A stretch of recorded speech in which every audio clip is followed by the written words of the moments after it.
The Book of Genesis. Chapter 1. The Beginning. In the beginning God created the heavens and the earth. Now the earth was formless and empty, darkness was over the surface of the deep, and the Spirit of God was hovering over the waters. And God said, "Let there be light," and there was light. God saw that the light was good, and he separated the light from the darkness. God called the light day, and the darkness he called night. And there was evening, and there was morning, the first day. And God said, "Let there be a vault between the waters to separate water from water." So God made the vault and separated the water under the vault from the water above it. And it was so. God called the vault sky. And there was evening, and there was morning, the second day. And God said, "Let the water under the sky be gathered to one place, and let dry ground appear." And it was so. God called the dry ground land, and the gathered waters he called seas. And God saw that it was good. Then God said, "Let the land produce vegetation, seed-bearing plants and trees on the land that bear fruit with seed in it, according to their various kinds." And it was so. The land produced vegetation, plants bearing seed according to their kinds and trees bearing fruit with seed in it according to their kinds. And God saw that it was good. And there was evening, and there was morning, the third day. And God said, "Let there be lights in the vault of the sky to separate the day from the night, and let them serve as signs to mark sacred times, and days, and years, and let them be lights in the vault of the sky to give light on the earth." And it was so. God made two great lights, the greater light to govern the day and the lesser light to govern the night. He also made the stars. God set them in the vault of the sky to give light on the earth, to govern the day and the night, and to separate light from darkness. And God saw that it was good.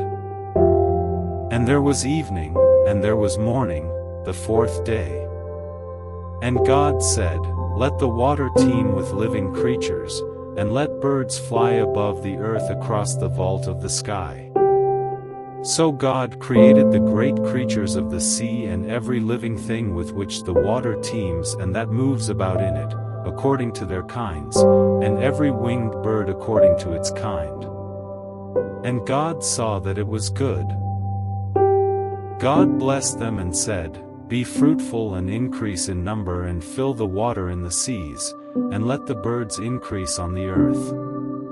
And there was evening, and there was morning, the fifth day. And God said, "Let the land produce living creatures according to their kinds, the livestock, the creatures that move along the ground, and the wild animals, each according to its kind." And it was so. God made the wild animals according to their kinds, the livestock according to their kinds, and all the creatures that move along the ground according to their kinds. And God saw that it was good. Then God said, "Let us make mankind in our image, in our likeness, so that they may rule over the fish in the sea and the birds in the sky, over the livestock and all the wild animals, and over all the creatures that move along the ground." So God created mankind in his own image. In the image of God he created them. Male and female he created them. God blessed them and said to them, "Be fruitful and increase in number, fill the earth and subdue it. Rule over the fish in the sea and the birds in the sky and over every living creature that moves on the ground." Then God said, "I give you every seed-bearing plant on the face of the whole earth and every tree that has fruit with seed in it. They will be yours for food. And to all the beasts of the earth and all the birds in the sky and all the creatures that move along the ground, everything that has the breath of life in it, I give every green plant for food. And it was so. God saw all that he had made, and it was very good. And there was evening, and there was morning, the sixth day. Chapter 2. Thus, the heavens and the earth were completed in all their vast array. By the seventh day God had finished the work he had been doing, so on the seventh day he rested from all his work. Then God blessed the seventh day and made it holy, because on it he rested from all the work of creating that he had done. This is the account of the heavens and the earth when they were created, when the Lord God made the earth and the heavens. Now no shrub had yet appeared on the earth and no plant had yet sprung up, for the Lord God had not sent rain on the earth and there was no one to work the ground, but streams came up from the earth and watered the whole surface of the ground. Then the Lord God formed a man from the dust of the ground and breathed into his nostrils the breath of life, and the man became a living being. Now the Lord God had planted a garden in the east, in Eden, and there he put the man he had formed. The Lord God made all kinds of trees grow out of the ground, trees that were pleasing to the eye and good for food. In the middle of the garden were the tree of life and the tree of the knowledge of good and evil. A river watering the garden flowed from Eden, from there it was separated into 4 headwaters. The name of the first is the Pishon.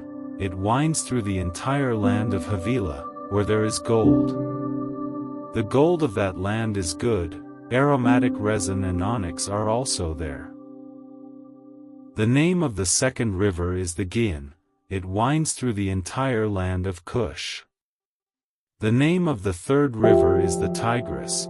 It runs along the east side of Ashur. And the fourth river is the Euphrates. The Lord God took the man and put him in the Garden of Eden to work it and take care of it. And the Lord God commanded the man, "You are free to eat from any tree in the garden. But you must not eat from the tree of the knowledge of good and evil, for when you eat from it you will certainly die." The Lord God said, "It is not good for the man to be alone. I will make a helper suitable for him." Now the Lord God had formed out of the ground all the wild animals and all the birds in the sky. He brought them to the man to see what he would name them, and whatever the man called each living creature, that was its name. So the man gave names to all the livestock, the birds in the sky and all the wild animals. But for Adam no suitable helper was found. So the Lord God caused the man to fall into a deep sleep, and while he was sleeping, he took one of the man's ribs and then closed up the place with flesh. Then the Lord God made a woman from the rib he had taken out of the man, and he brought her to the man. The man said, "This is now bone of my bones, and flesh of my flesh. She shall be called woman, for she was taken out of man. That is why a man leaves his father and mother and is united to his wife, and they become one flesh." Adam and his wife were both naked, and they felt no shame. Chapter 3. Now the serpent was more crafty than any of the wild animals the Lord God had made. He said to the woman, "Did God really say, 'You must not eat from any tree in the garden'?" The woman said to the serpent, "We may eat fruit from the trees in the garden, but God did say, 'You must not eat fruit from the tree that is in the middle of the garden, and you must not touch it, or you will die.'" "You will not certainly die," the serpent said to the woman. "For God knows that when you eat from it your eyes will be opened, and you will be like God, knowing good and evil." When the woman saw that the fruit of the tree was good for food and pleasing to the eye, and also desirable for gaining wisdom, she took some and ate it. She also gave some to her husband, who was with her, and he ate it. Then the eyes of both of them were opened, and they realized they were naked, so they sewed fig leaves together and made coverings for themselves. Then the man and his wife heard the sound of the Lord God as he was walking in the garden in the cool of the day, and they hid from the Lord God among the trees of the garden. But the Lord God called to the man, "Where are you?"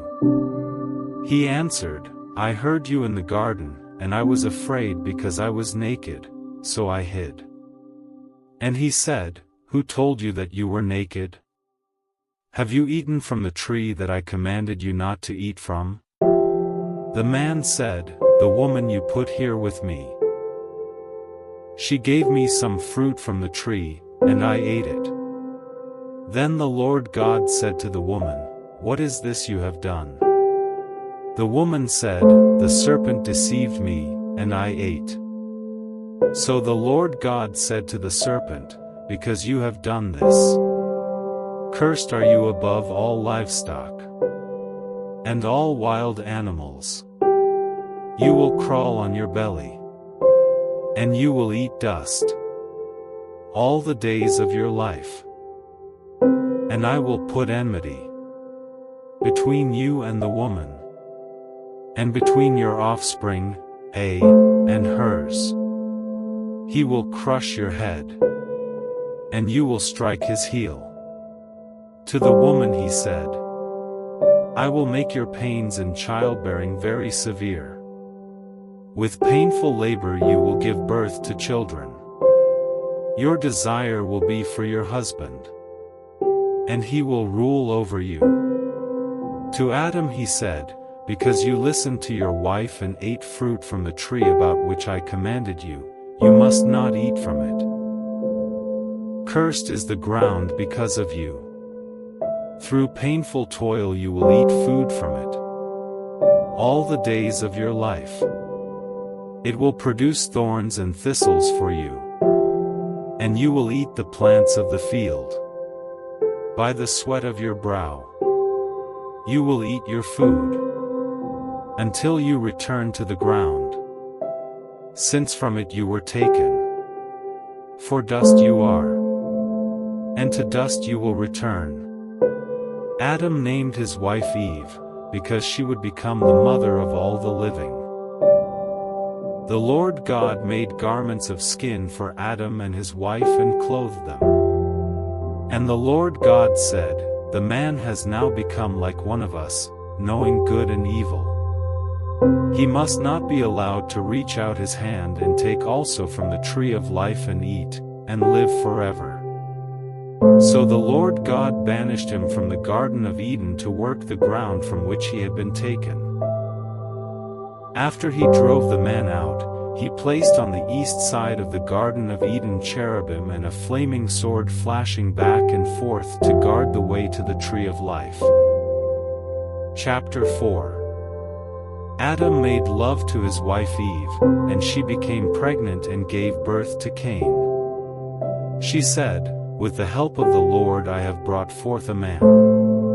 Later she gave birth to his brother Abel. Now Abel kept flocks, and Cain worked the soil. In the course of time Cain brought some of the fruits of the soil as an offering to the Lord. And Abel also brought an offering, fat portions from some of the firstborn of his flock. The Lord looked with favor on Abel and his offering, but on Cain and his offering he did not look with favor. So Cain was very angry, and his face was downcast. Then the Lord said to Cain, "Why are you angry? Why is your face downcast? If you do what is right, will you not be accepted? But if you do not do what is right, sin is crouching at your door. It desires to have you, but you must rule over it." Now Cain said to his brother Abel, "Let's go out to the field." While they were in the field, Cain attacked his brother Abel and killed him. Then the Lord said to Cain, "Where is your brother Abel?" "I don't know," he replied. "Am I my brother's keeper?" The Lord said, "What have you done? Listen. Your brother's blood cries out to me from the ground. 11 Now you are under a curse and driven from the ground, which opened its mouth to receive your brother's blood from your hand. When you work the ground, it will no longer yield its crops for you. You will be a restless wanderer on the earth." Cain said to the Lord, "My punishment is more than I can bear. Today you are driving me from the land, and I will be hidden from your presence.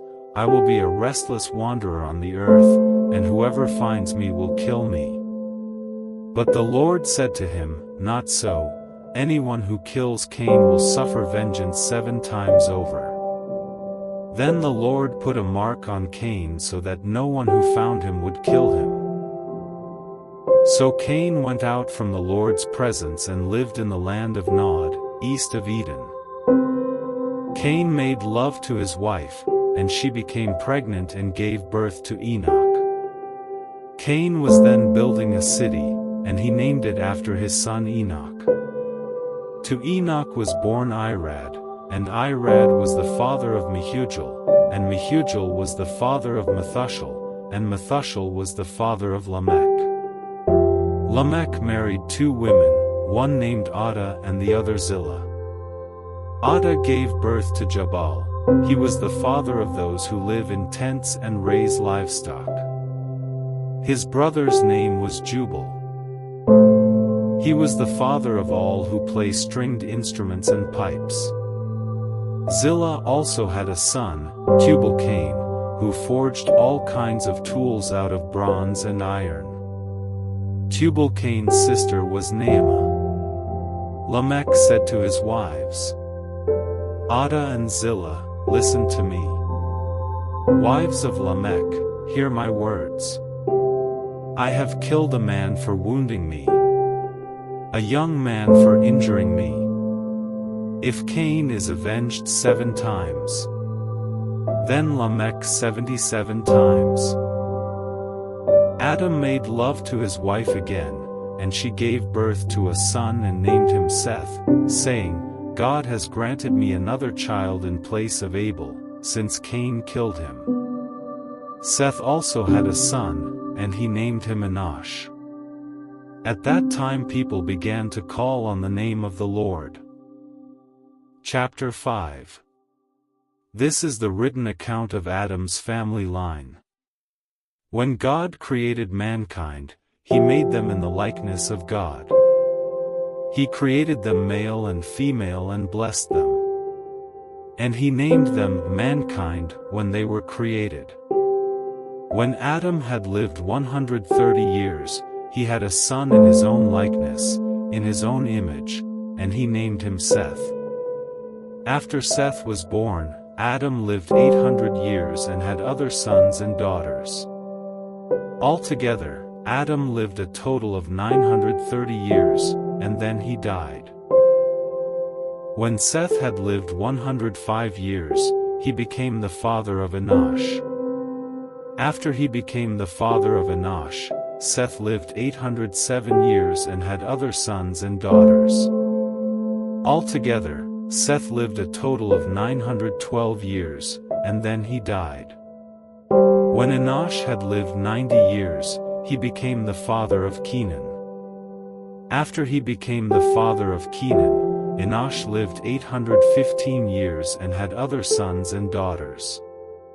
Altogether, Enosh lived a total of 905 years, and then he died.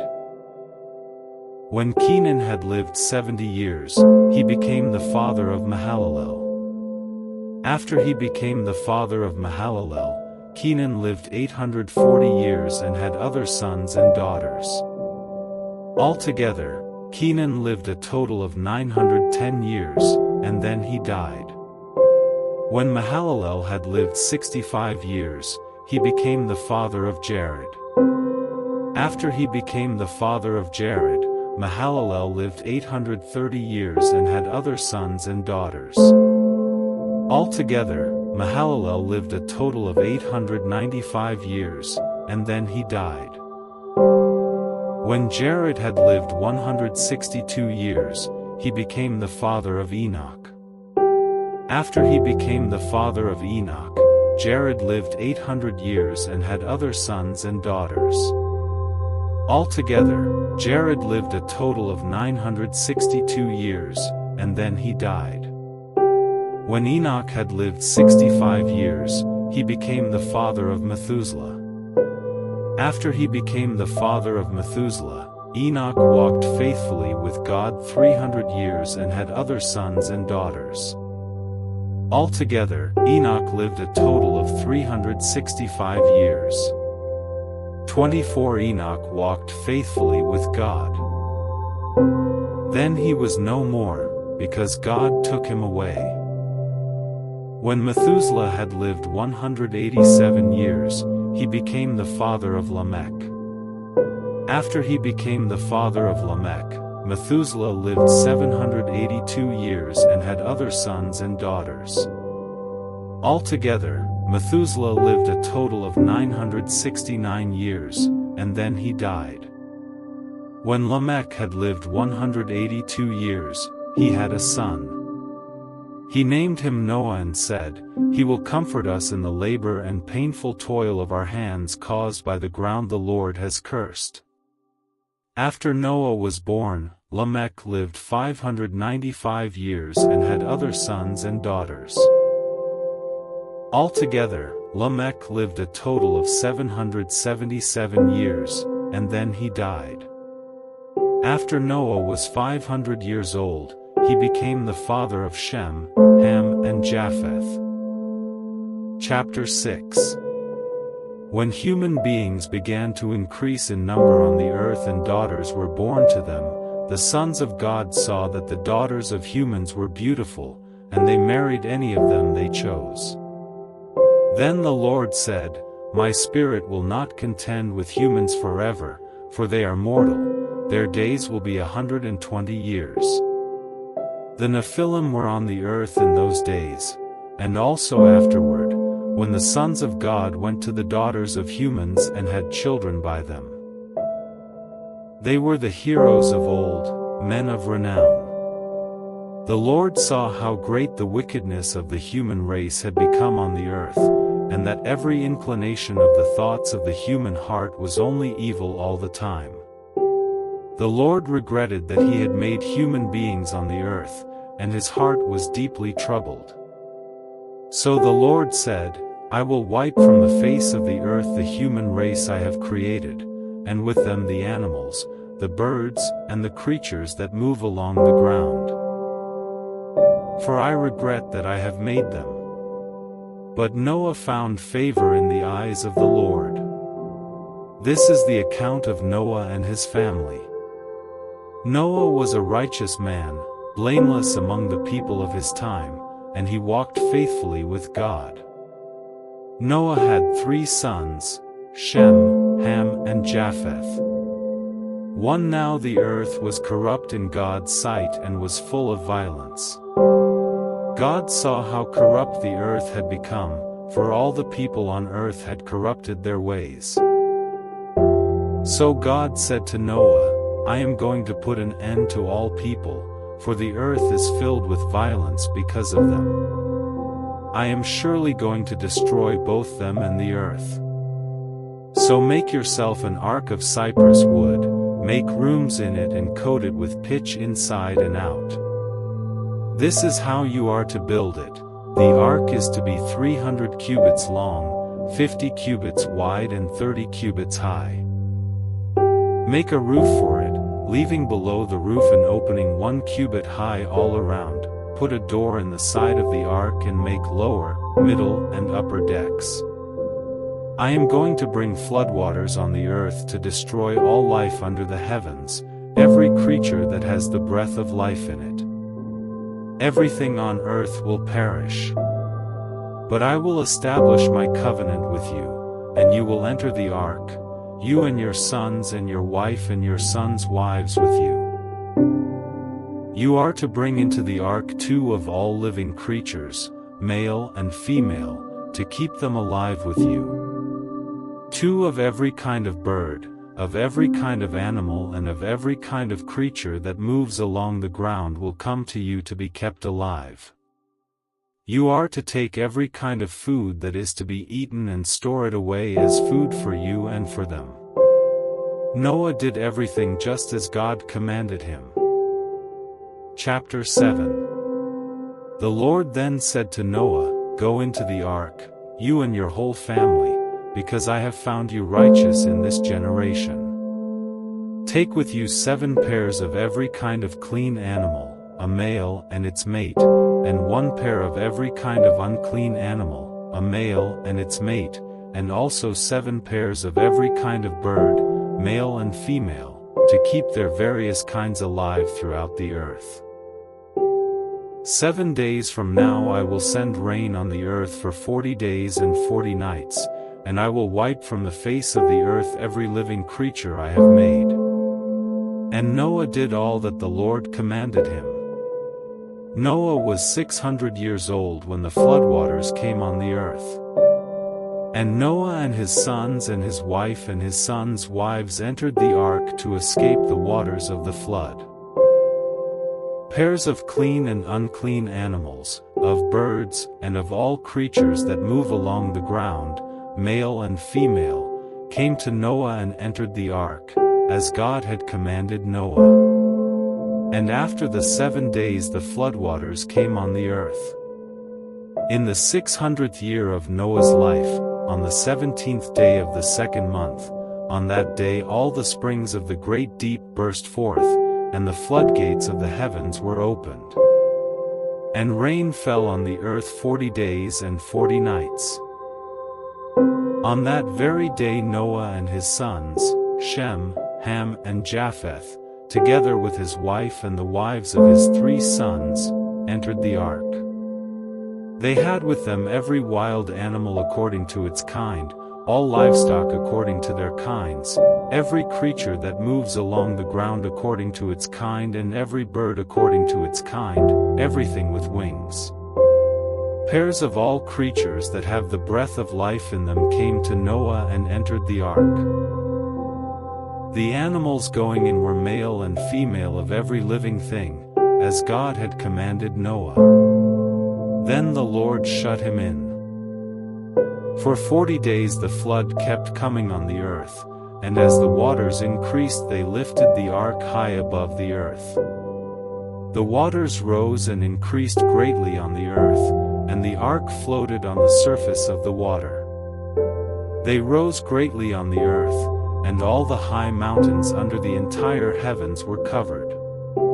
The waters rose and covered the mountains to a depth of more than 15 cubits. Every living thing that moved on land perished. Birds, livestock, wild animals, all the creatures that swarm over the earth, and all mankind. Everything on dry land that had the breath of life in its nostrils died. Every living thing on the face of the earth was wiped out, people and animals and the creatures that move along the ground and the birds were wiped from the earth. Only Noah was left, and those with him in the ark. The waters flooded the earth for 150 days. Chapter 8. But God remembered Noah and all the wild animals and the livestock that were with him in the ark, and he sent a wind over the earth, and the waters receded. Now the springs of the deep and the floodgates of the heavens had been closed, and the rain had stopped falling from the sky. The water receded steadily from the earth. At the end of the 150 days the water had gone down, and on the 17th day of the 7th month the ark came to rest on the mountains of Ararat. The waters continued to recede until the 10th month, and on the first day of the 10th month the tops of the mountains became visible. After 40 days Noah opened a window he had made in the ark and sent out a raven, and it kept flying back and forth until the water had dried up from the earth. Then he sent out a dove to see if the water had receded from the surface of the ground. But the dove could find nowhere to perch because there was water over all the surface of the earth. So it returned to Noah in the ark. He reached out his hand and took the dove and brought it back to himself in the ark. He waited 7 more days and again sent out the dove from the ark. When the dove returned to him in the evening, there in its beak was a freshly plucked olive leaf. Then Noah knew that the water had receded from the earth. He waited 7 more days and sent the dove out again, but this time it did not return to him. By the first day of the first month of Noah's 601st year, the water had dried up from the earth. Noah then removed the covering from the ark and saw that the surface of the ground was dry. By the 27th day of the second month the earth was completely dry. Then God said to Noah, "Come out of the ark, you and your wife and your sons and their wives. Bring out every kind of living creature that is with you, the birds, the animals, and all the creatures that move along the ground, so they can multiply on the earth and be fruitful and increase in number on it." So Noah came out, together with his sons and his wife and his sons' wives. All the animals and all the creatures that move along the ground and all the birds, everything that moves on land, came out of the ark, one kind after another. Then Noah built an altar to the Lord and, taking some of all the clean animals and clean birds, he sacrificed burnt offerings on it. The Lord smelled the pleasing aroma and said in his heart, "Never again will I curse the ground because of humans, even though every inclination of the human heart is evil from childhood. And never again will I destroy all living creatures, as I have done. As long as the earth endures, seed time and harvest, cold and heat, summer and winter, day and night, will never cease." Chapter 9. Then God blessed Noah and his sons, saying to them, "Be fruitful and increase in number and fill the earth. The fear and dread of you will fall on all the beasts of the earth, and on all the birds in the sky, on every creature that moves along the ground, and on all the fish in the sea, they are given into your hands. Everything that lives and moves about will be food for you. Just as I gave you the green plants, I now give you everything. But you must not eat meat that has its lifeblood still in it. And for your lifeblood I will surely demand an accounting. I will demand an accounting from every animal. And from each human being, too, I will demand an accounting for the life of another human being. Whoever sheds human blood, by humans shall their blood be shed. For in the image of God has God made mankind. As for you, be fruitful and increase in number, multiply on the earth and increase upon it." Then God said to Noah and to his sons with him, "I now establish my covenant with you and with your descendants after you and with every living creature that was with you, the birds, the livestock and all the wild animals, all those that came out of the ark with you, every living creature on earth. I establish my covenant with you. Never again will all life be destroyed by the waters of a flood, never again will there be a flood to destroy the earth." And God said, "This is the sign of the covenant I am making between me and you and every living creature with you, a covenant for all generations to come. I have set my rainbow in the clouds, and it will be the sign of the covenant between me and the earth. Whenever I bring clouds over the earth and the rainbow appears in the clouds, I will remember my covenant between me and you and all living creatures of every kind. Never again will the waters become a flood to destroy all life. Whenever the rainbow appears in the clouds, I will see it and remember the everlasting covenant between God and all living creatures of every kind on the earth. So God said to Noah, "This is the sign of the covenant I have established between me and all life on the earth." The sons of Noah who came out of the ark were Shem, Ham and Japheth. Ham was the father of Canaan. These were the three sons of Noah, and from them came the people who were scattered over the whole earth. Noah, a man of the soil, proceeded to plant a vineyard. When he drank some of its wine, he became drunk and lay uncovered inside his tent. Ham, the father of Canaan, saw his father naked and told his two brothers outside. But Shem and Japheth took a garment and laid it across their shoulders, then they walked in backward and covered their father's naked body. Their faces were turned the other way so that they would not see their father naked. When Noah awoke from his wine and found out what his youngest son had done to him, he said, "Cursed be Canaan, the lowest of slaves. Will he be to his brothers?" He also said, "Praise be to the Lord, the God of Shem. May Canaan be the slave of Shem. May God extend Japheth's territory. May Japheth live in the tents of Shem. And may Canaan be the slave of Japheth." After the flood, Noah lived 350 years. Noah lived a total of 950 years, and then he died. Chapter 10. This is the account of Shem, Ham and Japheth, Noah's sons, who themselves had sons after the flood. The Japhethites. The sons of Japheth: Gomer, Magog, Madai, Javan, Tubal, Meshech and Tiras. The sons of Gomer: Ashkenaz, Riphath and Togarmah. The sons of Javan: Elisha, Tarshish, the Kittites and the Rodanites. From these the maritime people spread out into their territories by their clans within their nations, each with its own language.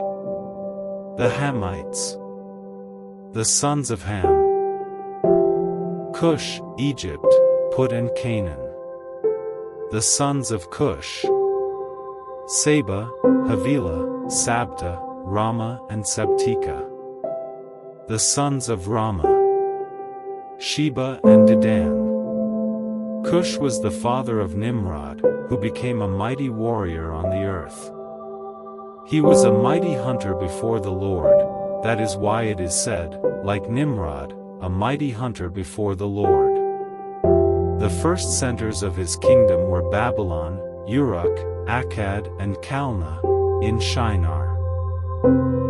From that land he went to Assyria, where he built Nineveh, Rehoboth-ir, Calah and Rezin, which is between Nineveh and Calah, which is the great city. Egypt was the father of the Ludites, Anamites, Leabites, Naphtuhites, Pathrusites, Casluhites, from whom the Philistines came, and Caphtorites. Canaan was the father of Sidon his firstborn, and of the Hittites, Jebusites, Amorites, Girgashites, Hivites, Archites, Sinites, Arvadites, Zemarites and Hamathites. Later the Canaanite clans scattered and the borders of Canaan reached from Sidon toward Gerar as far as Gaza, and then toward Sodom, Gomorrah, Admah and Zeboim, as far as Lasha. These are the sons of Ham by their clans and languages, in their territories and nations. The Semites.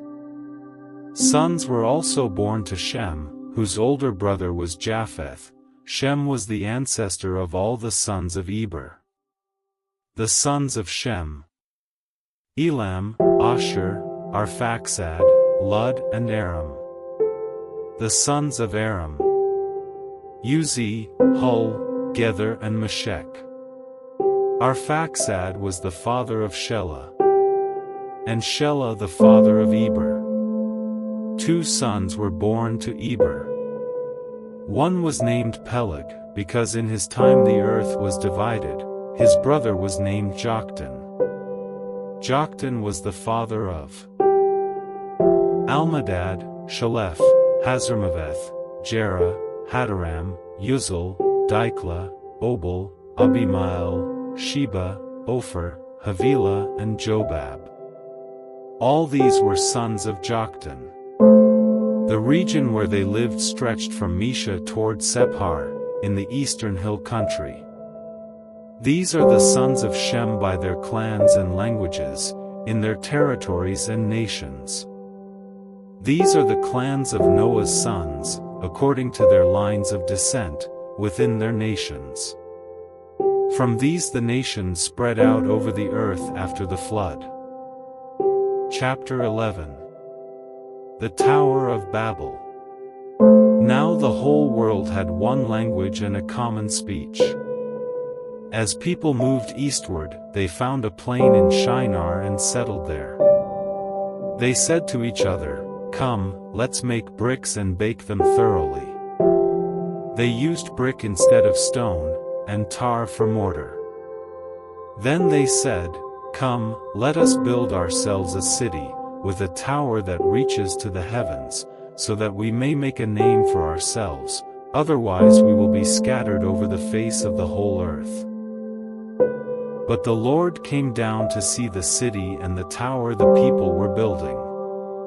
The Lord said, "If as one people speaking the same language they have begun to do this, then nothing they plan to do will be impossible for them. Come, let us go down and confuse their language so they will not understand each other." So the Lord scattered them from there over all the earth, and they stopped building the city. That is why it was called Babel. Because there the Lord confused the language of the whole world. From there the Lord scattered them over the face of the whole earth. From Shem to Abram. This is the account of Shem's family line. 2 years after the flood, when Shem was 100 years old, he became the father of Arphaxad. And after he became the father of Arphaxad, Shem lived 500 years and had other sons and daughters. When Arphaxad had lived 35 years, he became the father of Shelah. And after he became the father of Shelah, Arphaxad lived 403 years and had other sons and daughters. When Shelah had lived 30 years, he became the father of Eber. And after he became the father of Eber, Shelah lived 403 years and had other sons and daughters. When Eber had lived 34 years, he became the father of Peleg.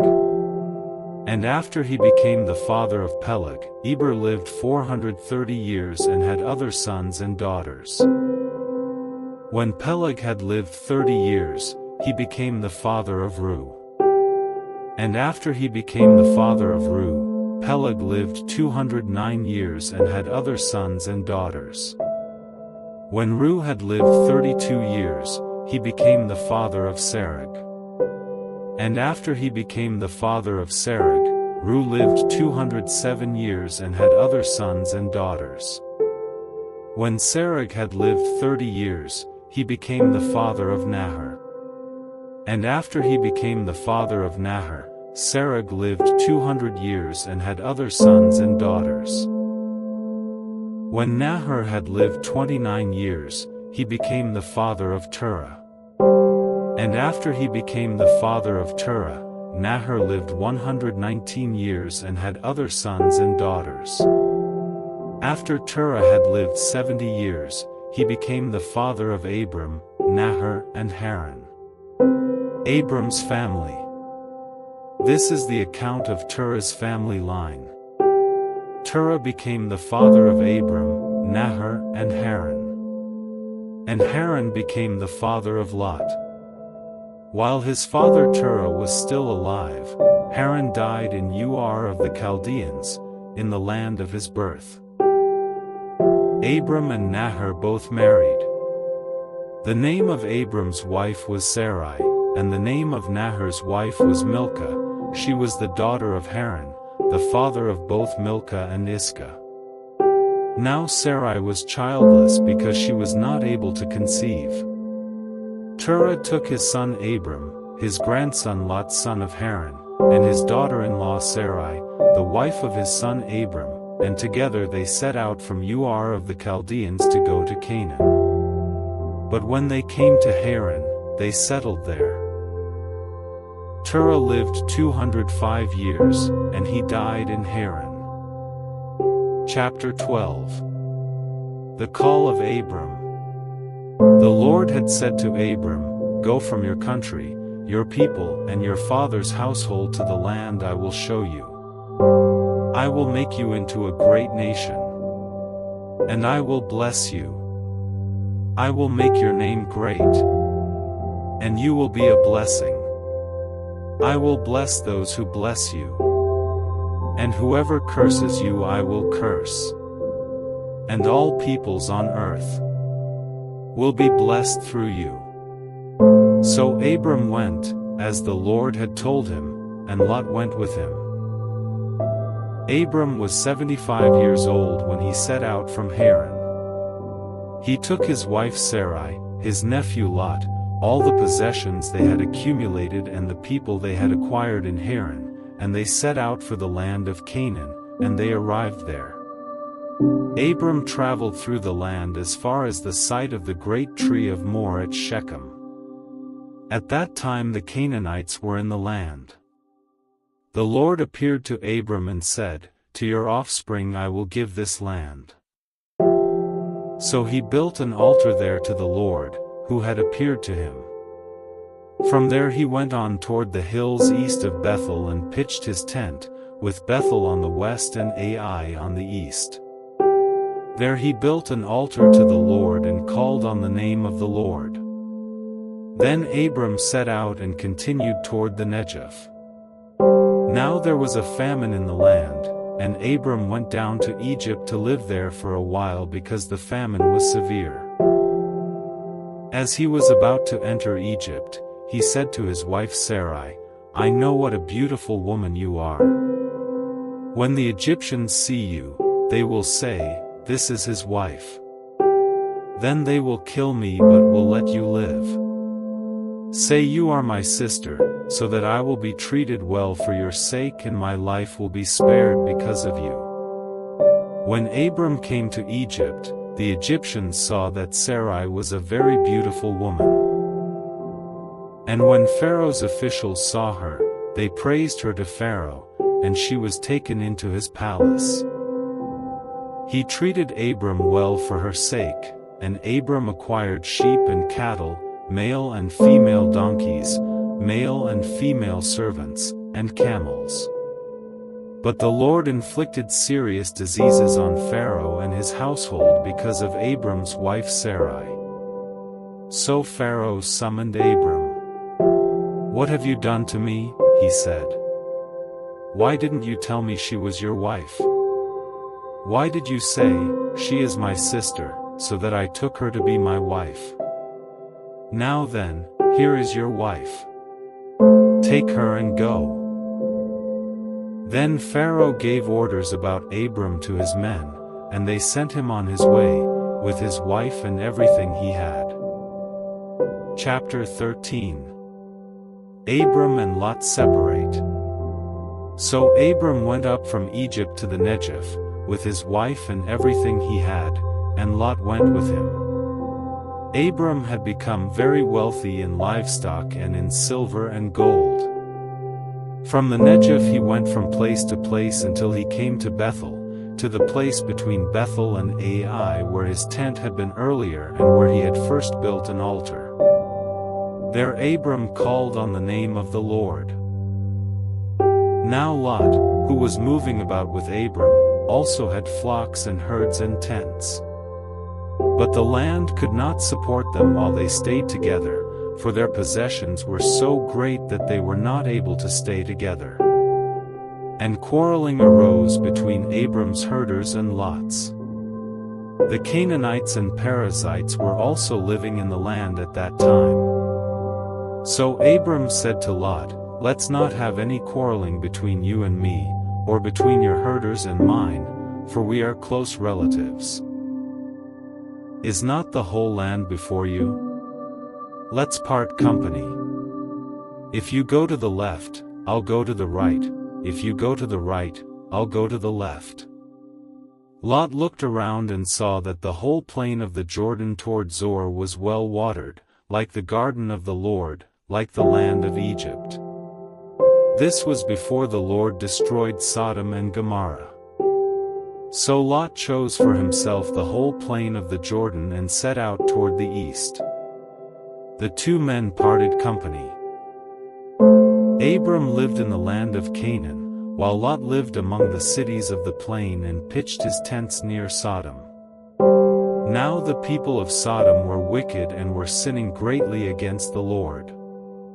The Lord said to Abram after Lot had parted from him, "Look around from where you are, to the north and south, to the east and west. All the land that you see I will give to you and your offspring forever. I will make your offspring like the dust of the earth, so that if anyone could count the dust, then your offspring could be counted.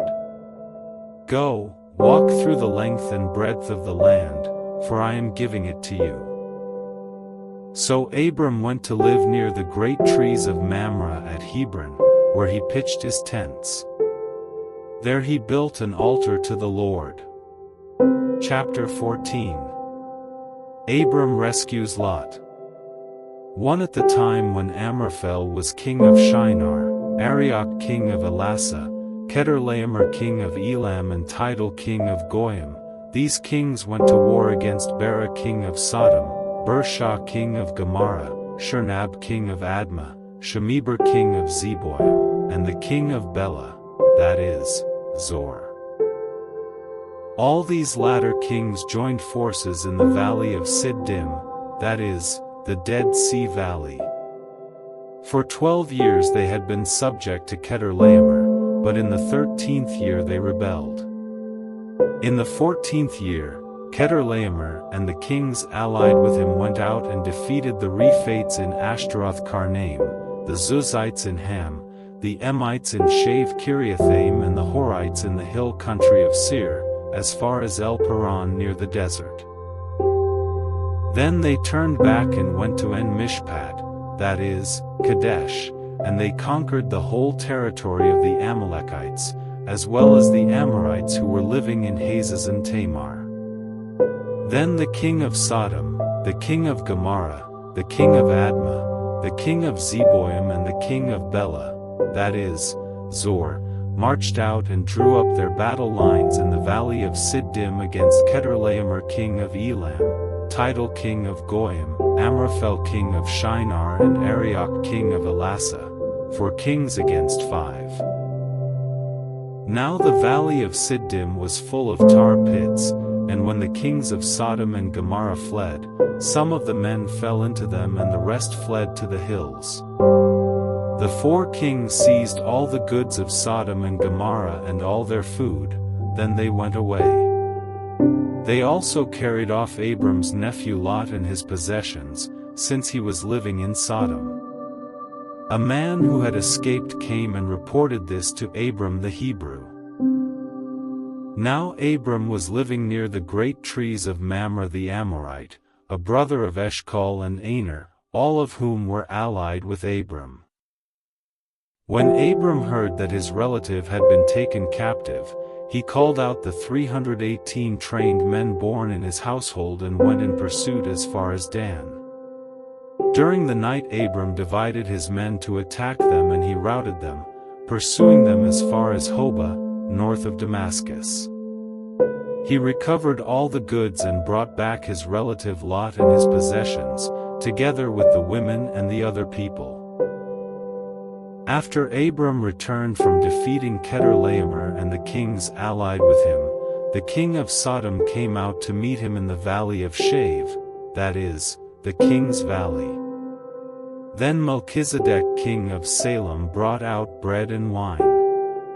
He was priest of God Most High, and he blessed Abram, saying, Blessed be Abram by God Most High, Creator of heaven and earth.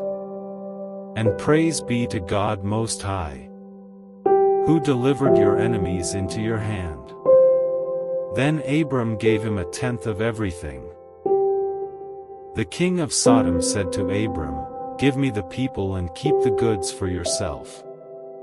But Abram said to the king of Sodom, With raised hand I have sworn an oath to the Lord, God Most High, Creator of heaven and earth, that I will accept nothing belonging to you, not even a thread or the strap of a sandal, so that you will never be able to say, I made Abram rich. I will accept nothing but what my men have eaten and the share that belongs to the men who went with me. To Aner, Eshcol and Mamre. Let them have their share. Chapter 15. The Lord's Covenant with Abram. After this, the word of the Lord came to Abram in a vision. Do not be afraid, Abram. I am your shield, your very great reward. But Abram said, Sovereign Lord, what can you give me since I remain childless and the one who will inherit my estate is Eliezer of Damascus? And Abram said, You have given me no children, so a servant in my household will be my heir. Then the word of the Lord came to him. This man will not be your heir, but a son who is your own flesh and blood will be your heir. He took him outside and said, Look up at the sky and count the stars, if indeed you can count them. Then he said to him, So shall your offspring be. Abram believed the Lord, and he credited it to him as righteousness. He also said to him, I am the Lord, who brought you out of Ur of the Chaldeans to give you this land to take possession of it. But Abram said, Sovereign Lord, how can I know that I will gain possession of it? So the Lord said to him, Bring me a heifer, a goat and a ram, each 3 years old, along with a dove and a young pigeon. Abram brought all these to him, cut them in two and arranged the halves opposite each other. The birds, however, he did not cut in half. Then birds of prey came down on the carcasses, but Abram drove them away. As the sun was setting, Abram fell into a deep sleep, and a thick and dreadful darkness came over him. Then the Lord said to him, Know for certain that for 400 years your descendants will be strangers in a country not their own and that they will be enslaved and mistreated there. But I will punish the nation they serve as slaves, and afterward they will come out with great possessions. You, however, will go to your ancestors in peace and be buried at a good old age. In the 4th generation your descendants will come back here, for the sin of the Amorites has not yet reached its full measure. When the sun had set and darkness had fallen, a smoking fire pot with a blazing torch appeared and passed between the pieces. On that day the Lord made a covenant with Abram and said, To your descendants I give this land, from the Wadi of Egypt to the great river, the Euphrates, the land of the Kenite, Kenizzites, Cadmonites, Hittites, Perizzites, Rephates, Amorites, Canaanites, Girgashites and Jebusites. Chapter 16. Hagar and Ishmael. Now Sarai, Abram's wife, had borne him no children. But she had an Egyptian slave named Hagar, so she said to Abram, The Lord has kept me from having children. Go, sleep with my slave, perhaps I can build a family through her. Abram agreed to what Sarai said. So after Abram had been living in Canaan 10 years, Sarai his wife took her Egyptian slave Hagar and gave her to her husband to be his wife. He slept with Hagar, and she conceived. When she knew she was pregnant, she began to despise her mistress. Then Sarai said to Abram, "You are responsible for the wrong I am suffering. I put my slave in your arms, and now that she knows she is pregnant, she despises me. May the Lord judge between you and me." "Your slave is in your hands," Abram said. "Do with her whatever you think best." Then Sarai mistreated Hagar, so she fled from her. The angel of the Lord found Hagar near a spring in the desert. It was the spring that is beside the road to Shur. And he said, "Hagar, slave of Sarai, where have you come from, and where are you going?" "I'm running away from my mistress Sarai," she answered. Then the angel of the Lord told her, "Go back to your mistress and submit to her." The angel added, "I will increase your descendants so much that they will be too numerous to count." The angel of the Lord also said to her, "You are now pregnant and you will give birth to a son. You shall name him Ishmael, for the Lord has heard of your misery. He will be a wild donkey of a man. His hand will be against everyone, and everyone's hand against him. And he will live in hostility toward all his brothers." She gave this name to the Lord who spoke to her. "You are the God who sees me," for she said, "I have now seen the one who sees me." That is why the well was called Bir Lahai Roi. It is still there, between Kadesh and Bered. So Hagar bore Abram a son, and Abram gave the name Ishmael to the son she had born. Abram was 86 years old when Hagar bore him Ishmael. Chapter 17. The Covenant of Circumcision. When Abram was 99 years old, the Lord appeared to him and said, "I am God Almighty, walk before me faithfully and be blameless. Then I will make my covenant between me and you and will greatly increase your numbers." Abram fell face down, and God said to him, "As for me, this is my covenant with you, you will be the father of many nations. No longer will you be called Abram. Your name will be Abraham, for I have made you a father of many nations. I will make you very fruitful. I will make nations of you, and kings will come from you. I will establish my covenant as an everlasting covenant between me and you and your descendants after you for the generations to come, to be your God and the God of your descendants after you. The whole land of Canaan, where you now reside as a foreigner, I will give as an everlasting possession to you and your descendants after you. And I will be their God." Then God said to Abraham, "As for you, you must keep my covenant, you and your descendants after you for the generations to come. This is my covenant with you and your descendants after you, the covenant you are to keep, every male among you shall be circumcised. You are to undergo circumcision, and it will be the sign of the covenant between me and you. For the generations to come every male among you who is 8 days old must be circumcised, including those born in your household or bought with money from a foreigner, those who are not your offspring. Whether born in your household or bought with your money, they must be circumcised. My covenant in your flesh is to be an everlasting covenant. Any uncircumcised male, who has not been circumcised in the flesh, will be cut off from his people. He has broken my covenant." God also said to Abraham, "As for Sarai your wife, you are no longer to call her Sarai, her name will be Sarah. I will bless her and will surely give you a son by her. I will bless her so that she will be the mother of nations, kings of peoples will come from her." Abraham fell face down. He laughed and said to himself, "Will a son be born to a man 100 years old?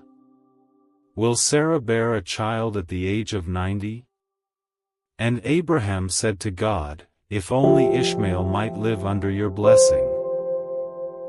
Then God said, "Yes, but your wife Sarah will bear you a son, and you will call him Isaac. I will establish my covenant with him as an everlasting covenant for his descendants after him. And as for Ishmael, I have heard you. I will surely bless him.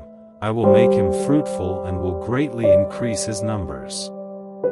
He will be the father of 12 rulers, and I will make him into a great nation. But my covenant I will establish with Isaac, whom Sarah will bear to you by this time next year." When he had finished speaking with Abraham, God went up from him. On that very day Abraham took his son Ishmael and all those born in his household or bought with his money, every male in his household, and circumcised them, as God told him.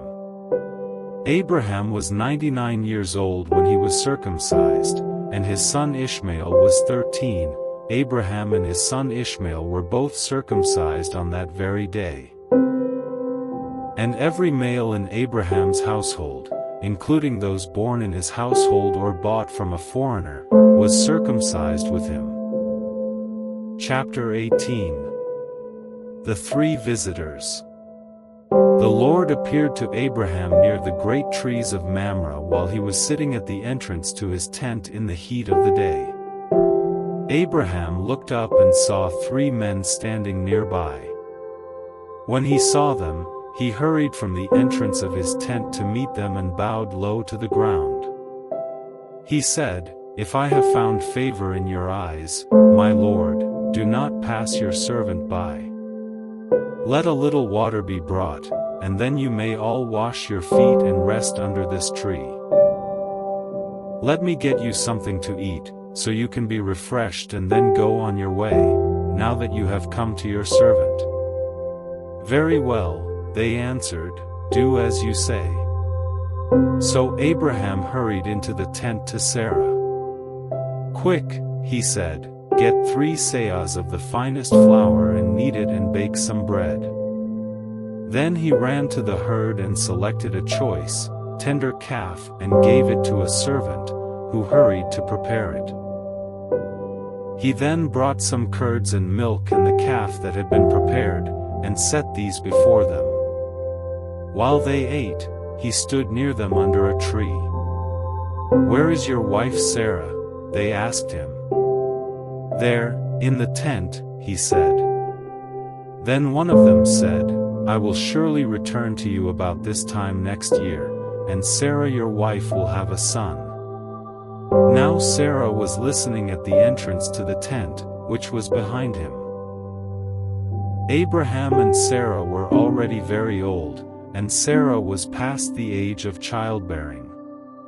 So Sarah laughed to herself as she thought, "After I am worn out and my Lord is old, will I now have this pleasure?" Then the Lord said to Abraham, "Why did Sarah laugh and say, 'Will I really have a child, now that I am old?' Is anything too hard for the Lord? I will return to you at the appointed time next year, and Sarah will have a son." Sarah was afraid, so she lied and said, "I did not laugh." But he said, "Yes, you did laugh." Abraham pleads for Sodom. When the men got up to leave, they looked down toward Sodom, and Abraham walked along with them to see them on their way. Then the Lord said, "Shall I hide from Abraham what I am about to do? Abraham will surely become a great and powerful nation, and all nations on earth will be blessed through him. For I have chosen him, so that he will direct his children and his household after him to keep the way of the Lord by doing what is right and just, so that the Lord will bring about for Abraham what he has promised him." Then the Lord said, "The outcry against Sodom and Gomorrah is so great and their sin so grievous that I will go down and see if what they have done is as bad as the outcry that has reached me. If not, I will know." The men turned away and went toward Sodom, but Abraham remained standing before the Lord. Then Abraham approached him and said, "Will you sweep away the righteous with the wicked? What if there are 50 righteous people in the city? Will you really sweep it away and not spare the place for the sake of the 50 righteous people in it? Far be it from you to do such a thing, to kill the righteous with the wicked, treating the righteous and the wicked alike. Far be it from you. Will not the judge of all the earth do right? The Lord said, if I find 50 righteous people in the city of Sodom, I will spare the whole place for their sake." Then Abraham spoke up again, "Now that I have been so bold as to speak to the Lord, though I am nothing but dust and ashes, what if the number of the righteous is 5 less than 50? Will you destroy the whole city for lack of 5 people? If I find 45 there," he said, "I will not destroy it." Once again he spoke to him, "What if only 40 are found there?" He said, "For the sake of 40, I will not do it." Then he said, "May the Lord not be angry, but let me speak. What if only 30 can be found there?" He said, "For the sake of 20, I will not destroy it." Then he said, "May the Lord not be angry, but let me speak just once more. What if only 10 can be found there?" He answered, "For the sake of 10, I will not destroy it." When the Lord had finished speaking with Abraham, he left, and Abraham returned home. Chapter 19. Sodom and Gomorrah destroyed. The 2 angels arrived at Sodom in the evening, and Lot was sitting in the gateway of the city. When he saw them, he got up to meet them and bowed down with his face to the ground. "My lords," he said, "please turn aside to your servant's house. You can wash your feet and spend the night and then go on your way early in the morning." "No," they answered, "we will spend the night in the square." But he insisted so strongly that they did go with him and entered his house. He prepared a meal for them, baking bread without yeast, and they ate. Before they had gone to bed, all the men from every part of the city of Sodom, both young and old, surrounded the house. They called to Lot, "Where are the men who came to you tonight? Bring them out to us so that we can have sex with them." Lot went outside to meet them and shut the door behind him and said, "No, my friends. Don't do this wicked thing. Look, I have 2 daughters who have never slept with a man. Let me bring them out to you, and you can do what you like with them. But don't do anything to these men, for they have come under the protection of my roof." "Get out of our way," they replied. "This fellow came here as a foreigner, and now he wants to play the judge. We'll treat you worse than them." They kept bringing pressure on Lot and moved forward to break down the door. But the men inside reached out and pulled Lot back into the house and shut the door. Then they struck the men who were at the door of the house, young and old, with blindness so that they could not find the door. The 2 men said to Lot, "Do you have anyone else here, sons-in-law, sons or daughters, or anyone else in the city who belongs to you? Get them out of here, because we are going to destroy this place." The outcry to the Lord against its people is so great that he has sent us to destroy it. So Lot went out and spoke to his sons-in-law, who were pledged to marry his daughters. He said, "Hurry and get out of this place, because the Lord is about to destroy the city." But his sons-in-law thought he was joking. With the coming of dawn, the angels urged Lot, saying, "Hurry. Take your wife and your 2 daughters who are here, or you will be swept away when the city is punished." When he hesitated, The men grasped his hand and the hands of his wife and of his 2 daughters and led them safely out of the city, for the Lord was merciful to them. As soon as they had brought them out, one of them said, "Flee for your lives. Don't look back, and don't stop anywhere in the plain. Flee to the mountains or you will be swept away." But Lot said to them, "No, my lords, please. Your servant has found favor in your eyes, and you have shown great kindness to me in sparing my life. But I can't flee to the mountains, this disaster will overtake me, and I'll die. Look, here is a town near enough to run to, and it is small. Let me flee to it, it is very small, isn't it? Then my life will be spared." He said to him, "Very well, I will grant this request too. I will not overthrow the town you speak of. But flee there quickly, because I cannot do anything until you reach it." That is why the town was called Zor. By the time Lot reached Zor, the sun had risen over the land. Then the Lord rained down burning sulfur on Sodom and Gomorrah, from the Lord out of the heavens. Thus he overthrew those cities and the entire plain, destroying all those living in the cities, and also the vegetation in the land. But Lot's wife looked back, and she became a pillar of salt. Early the next morning Abraham got up and returned to the place where he had stood before the Lord. He looked down toward Sodom and Gomorrah, toward all the land of the plain, and he saw dense smoke rising from the land, like smoke from a furnace. So when God destroyed the cities of the plain, he remembered Abraham, and he brought Lot out of the catastrophe that overthrew the cities where Lot had lived. Lot and his daughters. Lot and his 2 daughters left Zor and settled in the mountains, for he was afraid to stay in Zor. He and his 2 daughters lived in a cave. One day the older daughter said to the younger, "Our father is old, and there is no man around here to give us children, as is the custom all over the earth.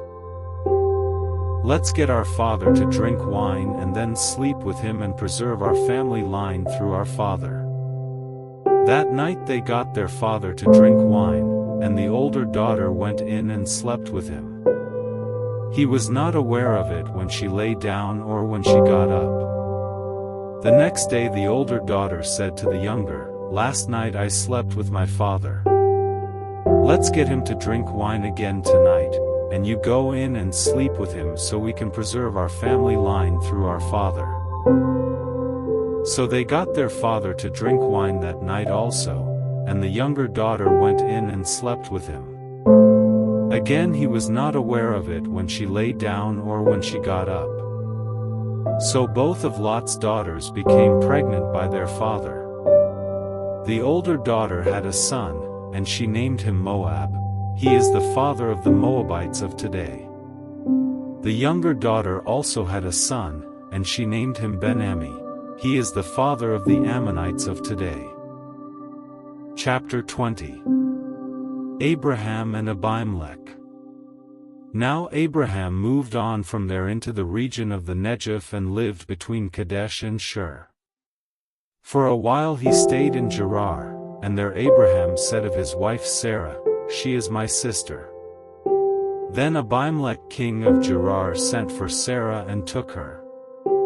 But God came to Abimelech in a dream one night and said to him, "You are as good as dead because of the woman you have taken, she is a married woman." Now Abimelech had not gone near her, so he said, "Lord, will you destroy an innocent nation? Did he not say to me, 'She is my sister,' and didn't she also say, 'He is my brother'? I have done this with a clear conscience and clean hands." Then God said to him in the dream, "Yes, I know you did this with a clear conscience, and so I have kept you from sinning against me. That is why I did not let you touch her. Now return the man's wife, for he is a prophet, and he will pray for you and you will live. But if you do not return her, you may be sure that you and all who belong to you will die." Early the next morning Abimelech summoned all his officials, and when he told them all that had happened, they were very much afraid. Then Abimelech called Abraham in and said, "What have you done to us? How have I wronged you that you have brought such great guilt upon me and my kingdom? You have done things to me that should never be done." And Abimelech asked Abraham, "What was your reason for doing this?" Abraham replied, "I said to myself, there is surely no fear of God in this place, and they will kill me because of my wife. Besides, she really is my sister, the daughter of my father though not of my mother, and she became my wife. And when God had me wander from my father's household, I said to her, this is how you can show your love to me. Everywhere we go, say of me, he is my brother." Then Abimelech brought sheep and cattle and male and female slaves and gave them to Abraham, and he returned Sarah his wife to him. And Abimelech said, "My land is before you, live wherever you like." To Sarah he said, "I am giving your brother 1,000 shekels of silver. This is to cover the offense against you before all who are with you. You are completely vindicated." Then Abraham prayed to God, and God healed Abimelech, his wife and his female slaves so they could have children again, for the Lord had kept all the women in Abimelech's household from conceiving because of Abraham's wife Sarah. Chapter 21. The birth of Isaac. Now the Lord was gracious to Sarah as he had said, and the Lord did for Sarah what he had promised. Sarah became pregnant and bore a son to Abraham in his old age, at the very time God had promised him. Abraham gave the name Isaac to the son Sarah bore him. When his son Isaac was 8 days old, Abraham circumcised him, as God commanded him. Abraham was 100 years old when his son Isaac was born to him. Sarah said, "God has brought me laughter, and everyone who hears about this will laugh with me." And she added, "Who would have said to Abraham that Sarah would nurse children? Yet I have borne him a son in his old age." The child grew and was weaned, and on the day Isaac was weaned, Abraham held a great feast. But Sarah saw that the son whom Hagar the Egyptian had borne to Abraham was mocking, and she said to Abraham, "Get rid of that slave woman and her son, for that woman's son will never share in the inheritance with my son Isaac." The matter distressed Abraham greatly because it concerned his son. But God said to him, "Do not be so distressed about the boy and your slave woman. Listen to whatever Sarah tells you, because it is through Isaac that your offspring will be reckoned. I will make the son of the slave into a nation also, because he is your offspring." Early the next morning, Abraham took some food and a skin of water and gave them to Hagar. He set them on her shoulders and then sent her off with the boy. She went on her way and wandered in the desert of Beersheba. When the water in the skin was gone, she put the boy under one of the bushes. Then she went off and sat down about a bowshot away, for she thought, "I cannot watch the boy die." And as she sat there, she began to sob.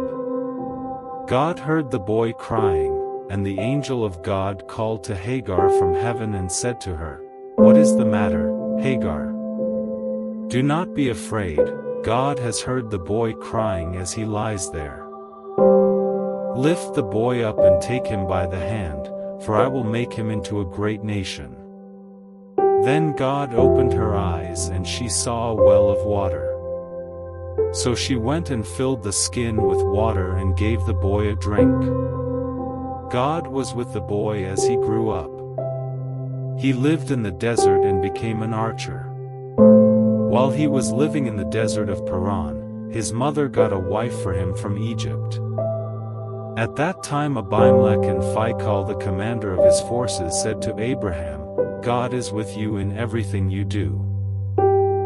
Now swear to me here before God that you will not deal falsely with me or my children or my descendants. Show to me and the country where you now reside as a foreigner the same kindness I have shown to you." Abraham said, "I swear it." Then Abraham complained to Abimelech about a well of water that Abimelech's servants had seized. But Abimelech said, "I don't know who has done this. You did not tell me, and I heard about it only today." So Abraham brought sheep and cattle and gave them to Abimelech, and the two men made a treaty. Abraham set apart 7 ewe lambs from the flock, and Abimelech asked Abraham, "What is the meaning of these 7 ewe lambs you have set apart by themselves?" He replied, "Accept these 7 lambs from my hand as a witness that I dug this well." So that place was called Beersheba, because the two men swore an oath there. After the treaty had been made at Beersheba, Abimelech and Phicol, the commander of his forces, returned to the land of the Philistines. Abraham planted a tamarisk tree in Beersheba, and there he called on the name of the Lord, the eternal God. And Abraham stayed in the land of the Philistines for a long time. Chapter 22. Abraham tested. Some time later God tested Abraham. He said to him, "Abraham." "Here I am," he replied. Then God said, "Take your son, your only son, whom you love, Isaac, and go to the region of Moriah. Sacrifice him there as a burnt offering on a mountain I will show you." Early the next morning Abraham got up and loaded his donkey. He took with him 2 of his servants and his son Isaac. When he had cut enough wood for the burnt offering, he set out for the place God had told him about. On the 3rd day Abraham looked up and saw the place in the distance. He said to his servants, "Stay here with the donkey while I and the boy go over there. We will worship and then we will come back to you." Abraham took the wood for the burnt offering and placed it on his son Isaac, and he himself carried the fire and the knife. As the 2 of them went on together, Isaac spoke up and said to his father Abraham, "Father?" "Yes, my son." Abraham replied. "The fire and wood are here," Isaac said, "but where is the lamb for the burnt offering?" Abraham answered, "God himself will provide the lamb for the burnt offering, my son." And the 2 of them went on together. When they reached the place God had told him about, Abraham built an altar there and arranged the wood on it. He bound his son Isaac and laid him on the altar, on top of the wood. Then he reached out his hand and took the knife to slay his son. But the angel of the Lord called out to him from heaven, "Abraham, Abraham." "Do not lay a hand on the boy," he said. "Do not do anything to him. Now I know that you fear God, because you have not withheld from me your son, your only son." Abraham looked up, and there in a thicket he saw a ram caught by its horns. He went over and took the ram and sacrificed it as a burnt offering instead of his son. So Abraham called that place "The Lord will provide." And to this day it is said, "On the mountain of the Lord it will be provided." The angel of the Lord called to Abraham from heaven a second time and said, "I swear by myself, declares the Lord, that because you have done this and have not withheld your son, your only son, I will surely bless you and make your descendants as numerous as the stars in the sky and as the sand on the seashore. Your descendants will take possession of the cities of their enemies, and through your offspring all nations on earth will be blessed, because you have obeyed me." Then Abraham returned to his servants, and they set off together for Beersheba. And Abraham stayed in Beersheba. Some time later Abraham was told, "Milcah is also a mother. She has borne sons to your brother Nahor, Uzi the firstborn, Buz his brother, Kemuel, the father of Aram, Kest, Hazo, Pildash, Jidlaph and Bethuel. Bethuel became the father of Rebekah. Milcah bore these 8 sons to Abraham's brother Nahor. His concubine, whose name was Reumah, also had sons: Tebah, Gaham, Tahash and Makkah. Chapter 23. The death of Sarah. Sarah lived to be 127 years old. She died at Kiriath Arba, that is, Hebron, in the land of Canaan, and Abraham went to mourn for Sarah and to weep over her.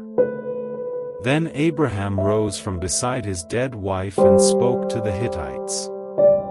He said, "I am a foreigner and stranger among you. Sell me some property for a burial site here so I can bury my dead." The Hittites replied to Abraham, "Sir, listen to us. You are a mighty prince among us. Bury your dead in the choicest of our tombs. None of us will refuse you his tomb for burying your dead." Then Abraham rose and bowed down before the people of the land, the Hittites. He said to them, "If you are willing to let me bury my dead, then listen to me and intercede with Ephron son of Zohar on my behalf so he will sell me the cave of Machpelah, which belongs to him and is at the end of his field. Ask him to sell it to me for the full price as a burial site among you." Ephron the Hittite was sitting among his people, and he replied to Abraham in the hearing of all the Hittites who had come to the gate of his city. "No, my lord," he said. "Listen to me, I give you the field, and I give you the cave that is in it. I give it to you in the presence of my people. Bury your dead." Again Abraham bowed down before the people of the land, and he said to Ephron in their hearing, "Listen to me, if you will. I will pay the price of the field. Accept it from me so I can bury my dead there." Ephron answered Abraham, "Listen to me, my lord, the land is worth 400 shekels of silver, but what is that between you and me? Bury your dead." Abraham agreed to Ephron's terms and weighed out for him the price he had named in the hearing of the Hittites, 400 shekels of silver, according to the weight current among the merchants. So Ephron's field in Machpelah near Mamre, both the field and the cave in it, and all the trees within the borders of the field, was deeded to Abraham as his property in the presence of all the Hittites who had come to the gate of the city. Afterward Abraham buried his wife Sarah in the cave in the field of Machpelah near Mamre, which is at Hebron, in the land of Canaan. So the field and the cave in it were deeded to Abraham by the Hittites as a burial site. Chapter 24. Isaac and Rebekah. Abraham was now very old, and the Lord had blessed him in every way. He said to the senior servant in his household, the one in charge of all that he had, "Put your hand under my thigh. I want you to swear by the Lord, the God of heaven and the God of earth, that you will not get a wife for my son from the daughters of the Canaanites, among whom I am living, but will go to my country and my own relatives and get a wife for my son Isaac." The servant asked him, "What if the woman is unwilling to come back with me to this land? Shall I then take your son back to the country you came from?" "Make sure that you do not take my son back there," Abraham said.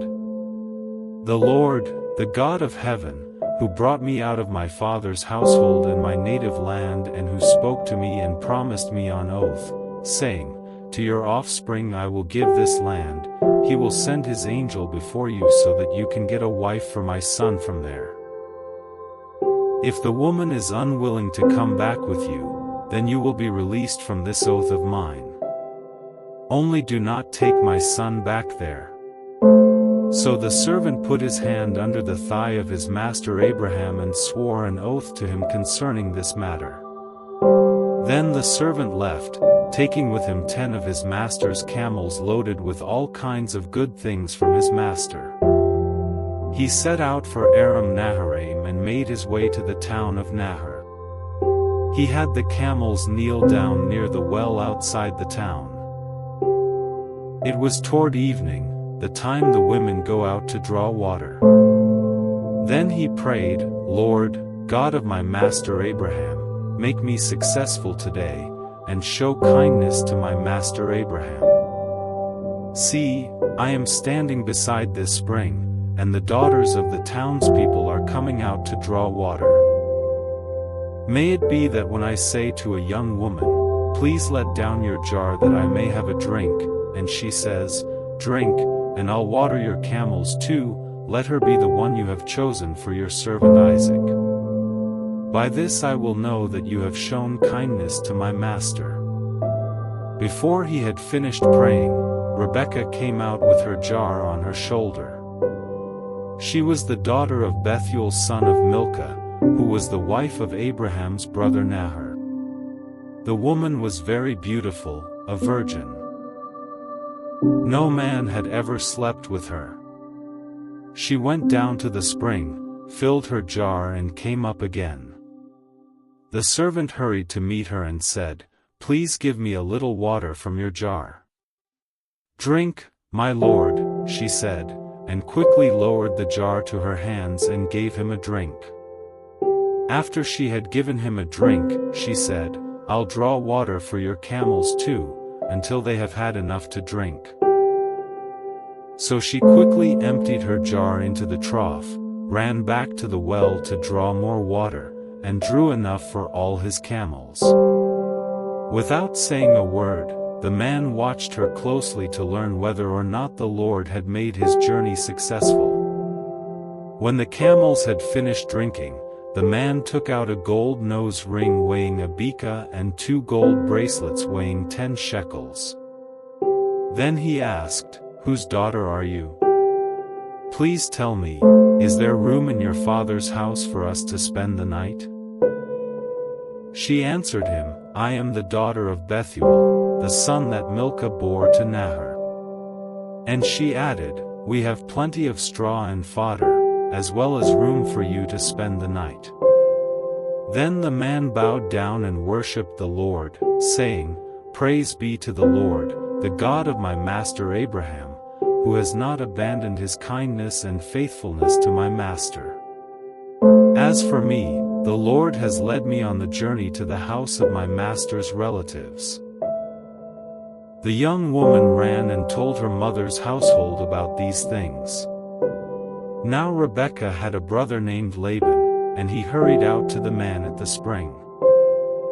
As soon as he had seen the nose ring, and the bracelets on his sister's arms, and had heard Rebekah tell what the man said to her, he went out to the man and found him standing by the camels near the spring.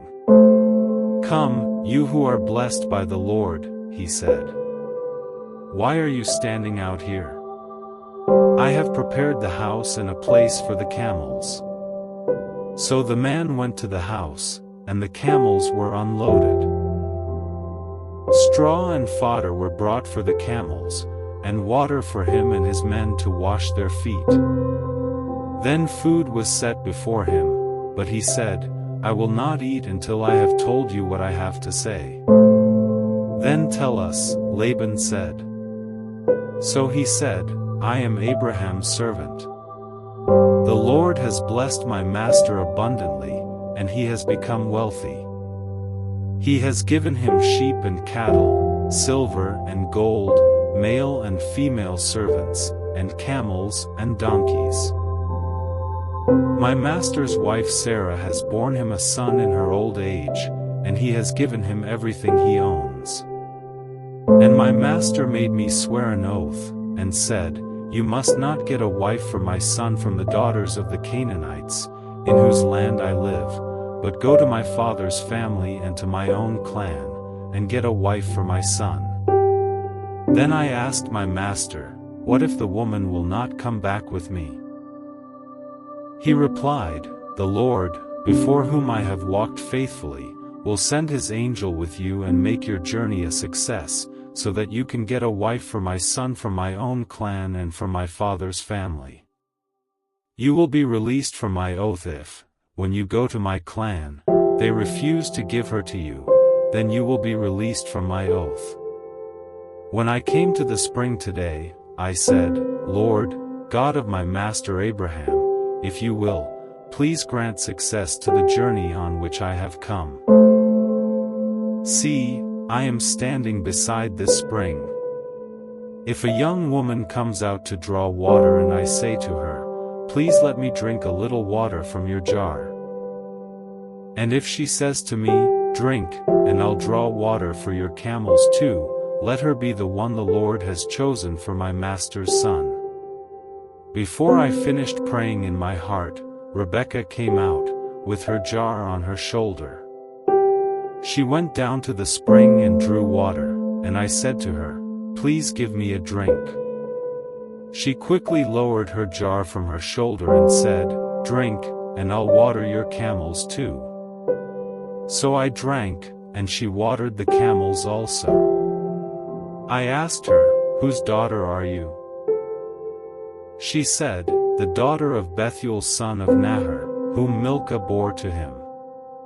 Then I put the ring in her nose and the bracelets on her arms, and I bowed down and worshipped the Lord. I praised the Lord, the God of my master Abraham, who had led me on the right road to get the granddaughter of my master's brother for his son. Now if you will show kindness and faithfulness to my master, tell me, and if not, tell me, so I may know which way to turn. Laban and Bethuel answered, This is from the Lord, we can say nothing to you one way or the other. Here is Rebekah, take her and go, and let her become the wife of your master's son, as the Lord has directed. When Abraham's servant heard what they said, he bowed down to the ground before the Lord. Then the servant brought out gold and silver jewelry and articles of clothing and gave them to Rebekah. He also gave costly gifts to her brother and to her mother. Then he and the men who were with him ate and drank and spent the night there. When they got up the next morning, he said, Send me on my way to my master. But her brother and her mother replied, Let the young woman remain with us 10 days or so, then you may go. But he said to them, Do not detain me, now that the Lord has granted success to my journey. Send me on my way so I may go to my master. Then they said, Let's call the young woman and ask her about it. So they called Rebekah and asked her, Will you go with this man? I will go, she said. So they sent their sister Rebekah on her way, along with her nurse and Abraham's servant and his men. And they blessed Rebekah and said to her, Our sister, may you increase to thousands upon thousands. May your offspring possess the cities of their enemies. Then Rebekah and her attendants got ready and mounted the camels and went back with the man. So the servant took Rebekah and left. Now Isaac had come from Beer Lahai Roi, for he was living in the Negev. He went out to the field one evening to meditate, and as he looked up, he saw camels approaching. Rebekah also looked up and saw Isaac. She got down from her camel and asked the servant, Who is that man in the field coming to meet us? He is my master, the servant answered. So she took her veil and covered herself. Then the servant told Isaac all he had done. Isaac brought her into the tent of his mother Sarah, and he married Rebekah. So she became his wife, and he loved her. And Isaac was comforted after his mother's death. Chapter 25. The death of Abraham. Abraham had taken another wife, whose name was Keturah. She bore him Zimran, Jokshan, Medan, Midian, Ishbak, and Shua. Jokshan was the father of Sheba and Dedan. The descendants of Dedan were the Asherites, the Letushites, and the Lamites. The sons of Midian were Ephah, Epher, Hanok, Abida, and Eldah. All these were descendants of Keturah. Abraham left everything he owned to Isaac. But while he was still living, he gave gifts to the sons of his concubines and sent them away from his son Isaac to the land of the east. Abraham lived 175 years. Then Abraham breathed his last and died at a good old age, an old man and full of years, and he was gathered to his people.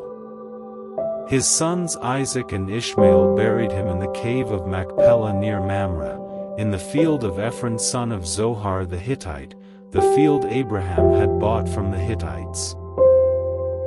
There Abraham was buried with his wife Sarah. After Abraham's death, God blessed his son Isaac, who then lived near Beer Lahai Roi. Ishmael's sons. This is the account of the family line of Abraham's son Ishmael, whom Sarah's slave, Hagar the Egyptian, bore to Abraham. These are the names of the sons of Ishmael, listed in the order of their birth: Nebaioth the firstborn of Ishmael, Kedar, Adbeel, Mibsam, Mishma, Dumah, Massa, Hadad, Tema, Jetur, Naphish, and Kedemah. These were the sons of Ishmael, and these are the names of the 12 tribal rulers according to their settlements and camps. Ishmael lived 137 years. He breathed his last and died, and he was gathered to his people. His descendants settled in the area from Havilah to Shur, near the eastern border of Egypt, as you go toward Ashur. And they lived in hostility toward all the tribes related to them. Jacob and Esau. This is the account of the family line of Abraham's son Isaac. Abraham became the father of Isaac, and Isaac was 40 years old when he married Rebekah daughter of Bethuel the Aramean from Paddan Aram and sister of Laban the Aramean. Isaac prayed to the Lord on behalf of his wife, because she was childless. The Lord answered his prayer, and his wife Rebekah became pregnant. The babies jostled each other within her, and she said, "Why is this happening to me?" So she went to inquire of the Lord. The Lord said to her, "Two nations are in your womb, and two peoples from within you will be separated. One people will be stronger than the other, and the older will serve the younger." When the time came for her to give birth, there were twin boys in her womb. The first to come out was red, and his whole body was like a hairy garment, so they named him Esau. After this, his brother came out, with his hand grasping Esau's heel, so he was named Jacob. Isaac was 60 years old when Rebekah gave birth to them. The boys grew up, and Esau became a skillful hunter, a man of the open country, while Jacob was content to stay at home among the tents. Isaac, who had a taste for wild game, loved Esau, but Rebekah loved Jacob. Once when Jacob was cooking some stew, Esau came in from the open country, famished. He said to Jacob, "Quick, let me have some of that red stew. I'm famished." That is why he was also called Edom. Jacob replied, "First sell me your birthright." "Look, I am about to die," Esau said. "What good is the birthright to me?" But Jacob said, "Swear to me first." So he swore an oath to him, selling his birthright to Jacob. Then Jacob gave Esau some bread and some lentil stew. He ate and drank, and then got up and left. So Esau despised his birthright. Chapter 26. Isaac and Abimelech. Now there was a famine in the land, besides the previous famine in Abraham's time, and Isaac went to Abimelech king of the Philistines in Gerar. The Lord appeared to Isaac and said, "Do not go down to Egypt, live in the land where I tell you to live. Stay in this land for a while, and I will be with you and will bless you. For to you and your descendants I will give all these lands and will confirm the oath I swore to your father Abraham. I will make your descendants as numerous as the stars in the sky and will give them all these lands, and through your offspring all nations on earth will be blessed, because Abraham obeyed me and did everything I required of him, keeping my commands, my decrees and my instructions." So Isaac stayed in Gerar. When the men of that place asked him about his wife, he said, "She is my sister," because he was afraid to say, "She is my wife." He thought, "The men of this place might kill me on account of Rebekah, because she is beautiful."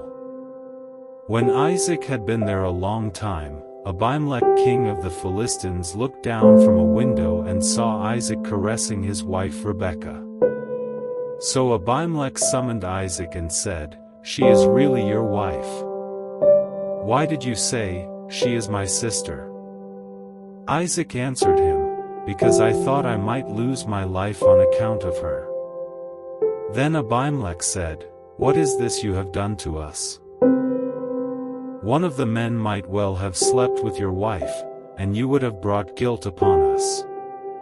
So Abimelech gave orders to all the people, "Anyone who harms this man or his wife shall surely be put to death." Isaac planted crops in that land and the same year reaped 100-fold, because the Lord blessed him.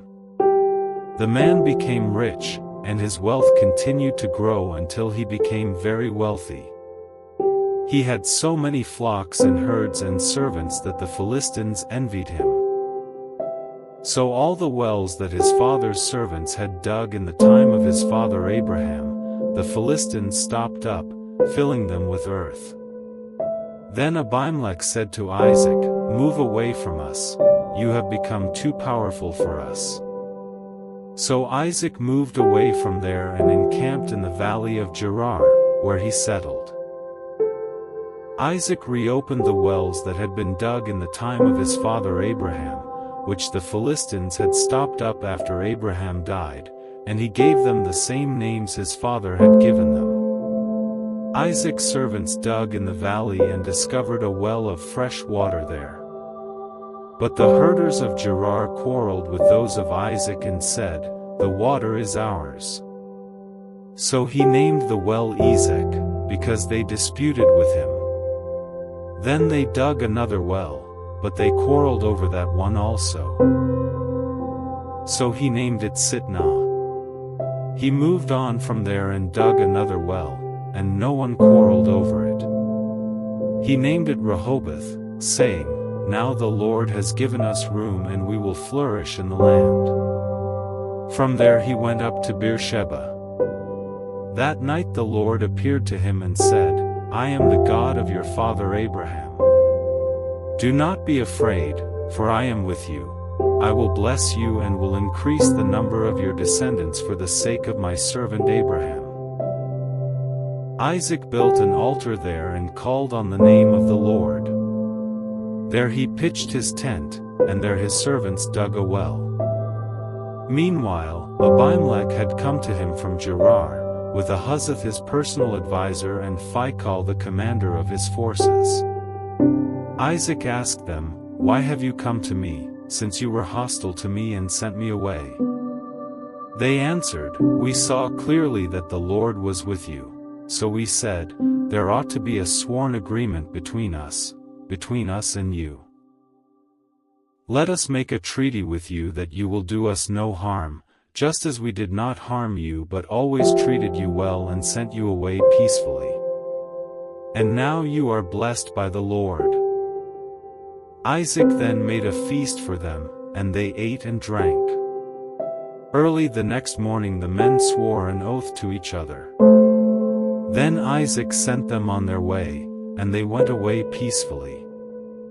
That day Isaac's servants came and told him about the well they had dug. They said, "We've found water." He called it Sheba, and to this day the name of the town has been Beersheba. Jacob takes Esau's blessing. When Esau was 40 years old, he married Judith daughter of Beeri the Hittite, and also Basemath daughter of Elon the Hittite. They were a source of grief to Isaac and Rebekah. Chapter 27. When Isaac was old and his eyes were so weak that he could no longer see, he called for Esau his older son and said to him, "My son." "Here I am," he answered. Isaac said, "I am now an old man and don't know the day of my death. Now then, get your equipment, your quiver and bow, and go out to the open country to hunt some wild game for me. Prepare me the kind of tasty food I like and bring it to me to eat, so that I may give you my blessing before I die." Now Rebekah was listening as Isaac spoke to his son Esau. When Esau left for the open country to hunt game and bring it back, Rebekah said to her son Jacob, "Look, I overheard your father say to your brother Esau, 'Bring me some game and prepare me some tasty food to eat, so that I may give you my blessing in the presence of the Lord before I die.' Now, my son, listen carefully and do what I tell you. Go out to the flock and bring me 2 choice young goats, so I can prepare some tasty food for your father, just the way he likes it. Then take it to your father to eat, so that he may give you his blessing before he dies." Jacob said to Rebekah his mother, "But my brother Esau is a hairy man while I have smooth skin. What if my father touches me? I would appear to be tricking him and would bring down a curse on myself rather than a blessing." His mother said to him, "My son, let the curse fall on me. Just do what I say, go and get them for me." So he went and got them and brought them to his mother, and she prepared some tasty food, just the way his father liked it. Then Rebekah took the best clothes of Esau her older son, which she had in the house, and put them on her younger son Jacob. She also covered his hands and the smooth part of his neck with the goatskins.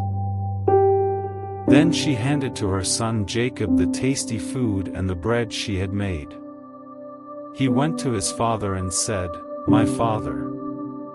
"Yes, my son," he answered. "Who is it?" Jacob said to his father, "I am Esau your firstborn. I have done as you told me. Please sit up and eat some of my game, so that you may give me your blessing." Isaac asked his son, "How did you find it so quickly, my son?" "The Lord your God gave me success," he replied. Then Isaac said to Jacob, "Come near so I can touch you, my son, to know whether you really are my son Esau or not." Jacob went close to his father Isaac, who touched him and said, "The voice is the voice of Jacob, but the hands are the hands of Esau." He did not recognize him, for his hands were hairy like those of his brother Esau, so he proceeded to bless him. "Are you really my son Esau?" he asked. "I am," he replied. Then he said, "My son, bring me some of your game to eat, so that I may give you my blessing." Jacob brought it to him and he ate, and he brought some wine and he drank. Then his father Isaac said to him, "Come here, my son, and kiss me." So he went to him and kissed him. When Isaac caught the smell of his clothes, he blessed him and said, "Ah, the smell of my son is like the smell of a field that the Lord has blessed. May God give you heaven's dew and earth's richness. an abundance of grain and new wine. May nations serve you, and peoples bow down to you. Be lord over your brothers, and may the sons of your mother bow down to you. May those who curse you be cursed, and those who bless you be blessed. After Isaac finished blessing him, and Jacob had scarcely left his father's presence, his brother Esau came in from hunting. He too prepared some tasty food and brought it to his father. Then he said to him, "My father, please sit up and eat some of my game, so that you may give me your blessing." His father Isaac asked him, "Who are you?" "I am your son," he answered, "your firstborn, Esau." Isaac trembled violently and said, "Who was it, then, that hunted game and brought it to me? I ate it just before you came and I blessed him, and indeed he will be blessed." When Esau heard his father's words, he burst out with a loud and bitter cry and said to his father, "Bless me, me too, my father." But he said, "Your brother came deceitfully and took your blessing." Esau said, "Isn't he rightly named Jacob? This is the second time he has taken advantage of me. He took my birthright, and now he's taken my blessing." Then he asked, "Haven't you reserved any blessing for me?" Isaac answered Esau, "I have made him lord over you and have made all his relatives his servants, and I have sustained him with grain and new wine. So what can I possibly do for you, my son?" Esau said to his father, "Do you have only one blessing, my father? Bless me too, my father." Then Esau wept aloud. His father Isaac answered him, "Your dwelling will be away from the earth's richness, away from the dew of heaven above. You will live by the sword and you will serve your brother. But when you grow restless, you will throw his yoke from off your neck." Esau held a grudge against Jacob because of the blessing his father had given him. He said to himself, "The days of mourning for my father are near, then I will kill my brother Jacob." When Rebekah was told what her older son Esau had said, she sent for her younger son Jacob and said to him, "Your brother Esau is planning to avenge himself by killing you. Now then, my son, do what I say, flee at once to my brother Laban in Haran. Stay with him for a while until your brother's fury subsides. When your brother is no longer angry with you and forgets what you did to him, I'll send word for you to come back from there. Why should I lose both of you in one day?" Then Rebekah said to Isaac, "I'm disgusted with living because of these Hittite women. If Jacob takes a wife from among the women of this land, from Hittite women like these, my life will not be worth living." Chapter 28. So Isaac called for Jacob and blessed him. Then he commanded him, "Do not marry a Canaanite woman. Go at once to Paddan Aram, to the house of your mother's father Bethuel. Take a wife for yourself there, from among the daughters of Laban, your mother's brother. May God Almighty bless you and make you fruitful and increase your numbers until you become a community of peoples. May he give you and your descendants the blessing given to Abraham, so that you may take possession of the land where you now reside as a foreigner, the land God gave to Abraham." Then Isaac sent Jacob on his way, and he went to Paddan Aram, to Laban son of Bethuel the Aramean, the brother of Rebekah, who was the mother of Jacob and Esau. Now Esau learned that Isaac had blessed Jacob and had sent him to Paddan Aram to take a wife from there, and that when he blessed him he commanded him, "Do not marry a Canaanite woman," and that Jacob had obeyed his father and mother and had gone to Paddan Aram. Esau then realized how displeasing the Canaanite women were to his father Isaac, so he went to Ishmael and married Mahalath, the sister of Nebaioth and daughter of Ishmael's son of Abraham, in addition to the wives he already had. Jacob's dream at Bethel. Jacob left Beersheba and set out for Haran. When he reached a certain place, he stopped for the night because the sun had set. Taking one of the stones there, he put it under his head and lay down to sleep. He had a dream in which he saw a stairway resting on the earth, with its top reaching to heaven, and the angels of God were ascending and descending on it. There above it stood the Lord, and he said, "I am the Lord, the God of your father Abraham and the God of Isaac. I will give you and your descendants the land on which you are lying. Your descendants will be like the dust of the earth, and you will spread out to the west and to the east, to the north and to the south. All peoples on earth will be blessed through you and your offspring. I am with you and will watch over you wherever you go, and I will bring you back to this land. I will not leave you until I have done what I have promised you." When Jacob awoke from his sleep, he thought, "Surely the Lord is in this place, and I was not aware of it." He was afraid and said, "How awesome is this place! This is none other than the house of God, this is the gate of heaven." Early the next morning Jacob took the stone he had placed under his head and set it up as a pillar and poured oil on top of it. He called that place Bethel, though the city used to be called Luz. Then Jacob made a vow, saying, "If God will be with me and will watch over me on this journey I am taking and will give me food to eat and clothes to wear so that I return safely to my father's household, then the Lord will be my God and this stone that I have set up as a pillar will be God's house, and of all that you give me I will give you a tenth." Chapter 29. Then Jacob continued on his journey and came to the land of the eastern peoples. There he saw a well in the open country, with 3 flocks of sheep lying near it because the flocks were watered from that well. The stone over the mouth of the well was large. When all the flocks were gathered there, the shepherds would roll the stone away from the well's mouth and water the sheep. Then they would return the stone to its place over the mouth of the well. Jacob asked the shepherds, "My brothers, where are you from?" "We're from Haran," they replied. He said to them, "Do you know Laban, Nahor's grandson?" "Yes, we know him," they answered. Then Jacob asked them, "Is he well?" "Yes, he is," they said, "and here comes his daughter Rachel with the sheep." "Look," he said, "the sun is still high, it is not time for the flocks to be gathered. Water the sheep and take them back to pasture." "We can't," they replied, "until all the flocks are gathered and the stone has been rolled away from the mouth of the well. Then we will water the sheep." While he was still talking with them, Rachel came with her father's sheep, for she was a shepherd. When Jacob saw Rachel, daughter of his uncle Laban, and Laban's sheep, he went over and rolled the stone away from the mouth of the well and watered his uncle's sheep. Then Jacob kissed Rachel and began to weep aloud. He had told Rachel that he was a relative of her father and a son of Rebekah. So she ran and told her father. As soon as Laban heard the news about Jacob, his sister's son, he hurried to meet him. He embraced him and kissed him and brought him to his home, and there Jacob told him all these things.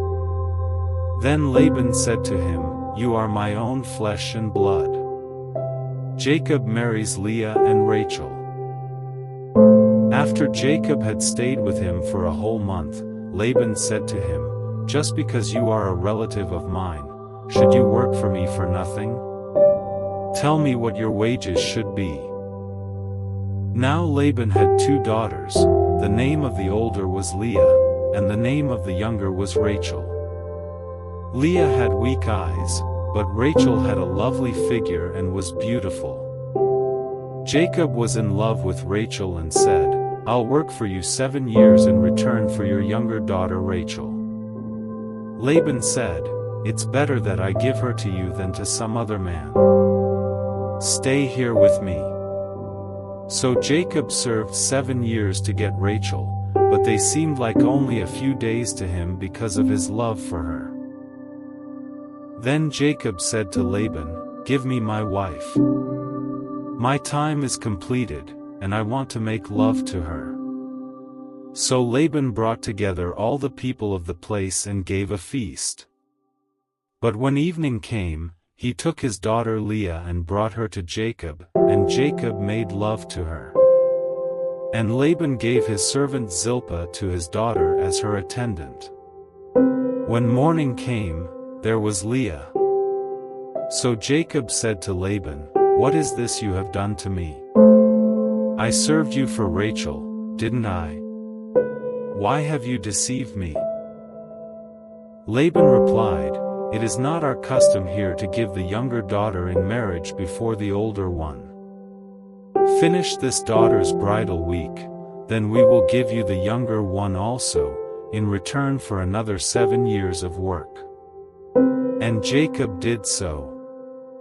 He finished the week with Leah, and then Laban gave him his daughter Rachel to be his wife.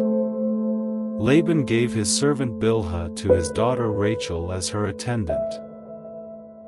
Jacob made love to Rachel also, and his love for Rachel was greater than his love for Leah. And he worked for Laban another 7 years. When the Lord saw that Leah was not loved, he enabled her to conceive, but Rachel remained childless. Leah became pregnant and gave birth to a son. She named him Reuben, for she said, "It is because the Lord has seen my misery. Surely my husband will love me now." She conceived again, and when she gave birth to a son she said, "Because the Lord heard that I am not loved, he gave me this one too." So she named him Simeon. Again she conceived, and when she gave birth to a son she said, "Now at last my husband will become attached to me, because I have borne him 3 sons." So he was named Levi.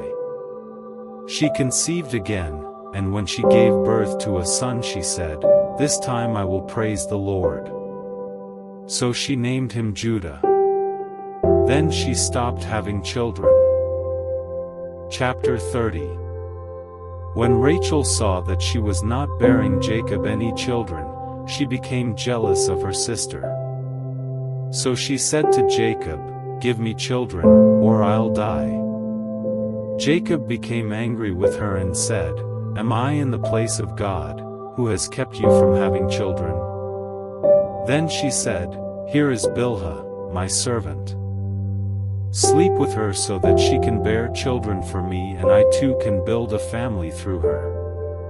So she gave him her servant Bilhah as a wife. Jacob slept with her, and she became pregnant and bore him a son. Then Rachel said, "God has vindicated me, he has listened to my plea and given me a son."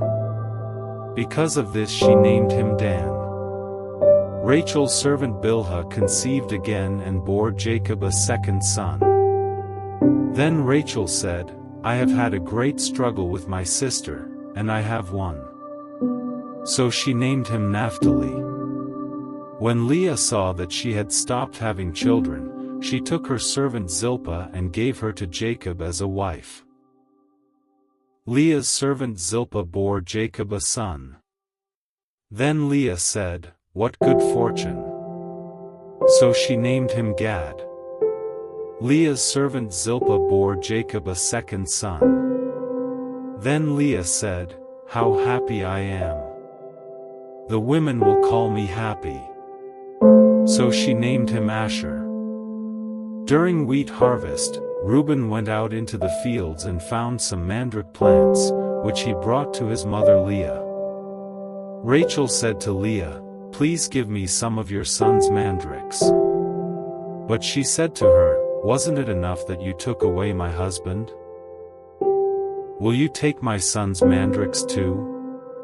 "Very well," Rachel said, "he can sleep with you tonight in return for your son's mandrakes." So when Jacob came in from the fields that evening, Leah went out to meet him. "You must sleep with me," she said.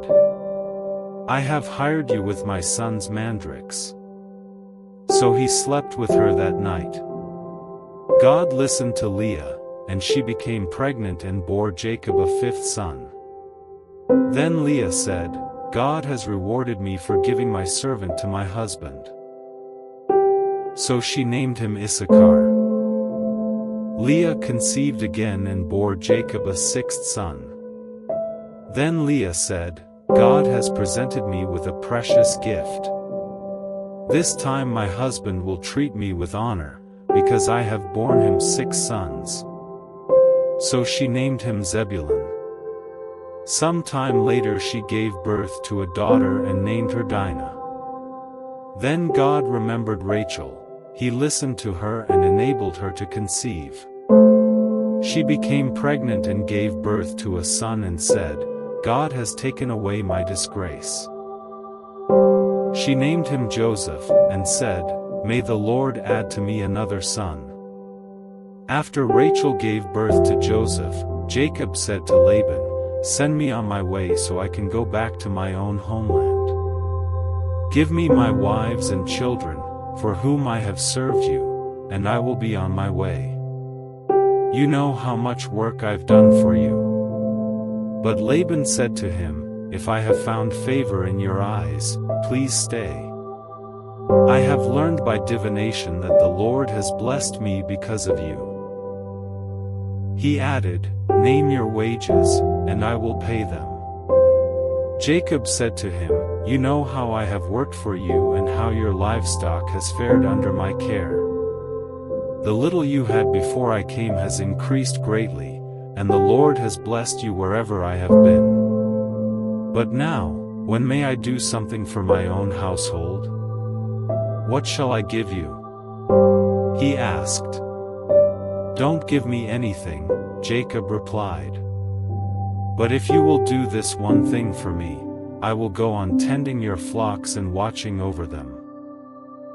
Let me go through all your flocks today and remove from them every speckled or spotted sheep, every dark-colored lamb and every spotted or speckled goat. They will be my wages. And my honesty will testify for me in the future, whenever you check on the wages you have paid me. Any goat in my possession that is not speckled or spotted, or any lamb that is not dark-colored, will be considered stolen." "Agreed," said Laban. "Let it be as you have said."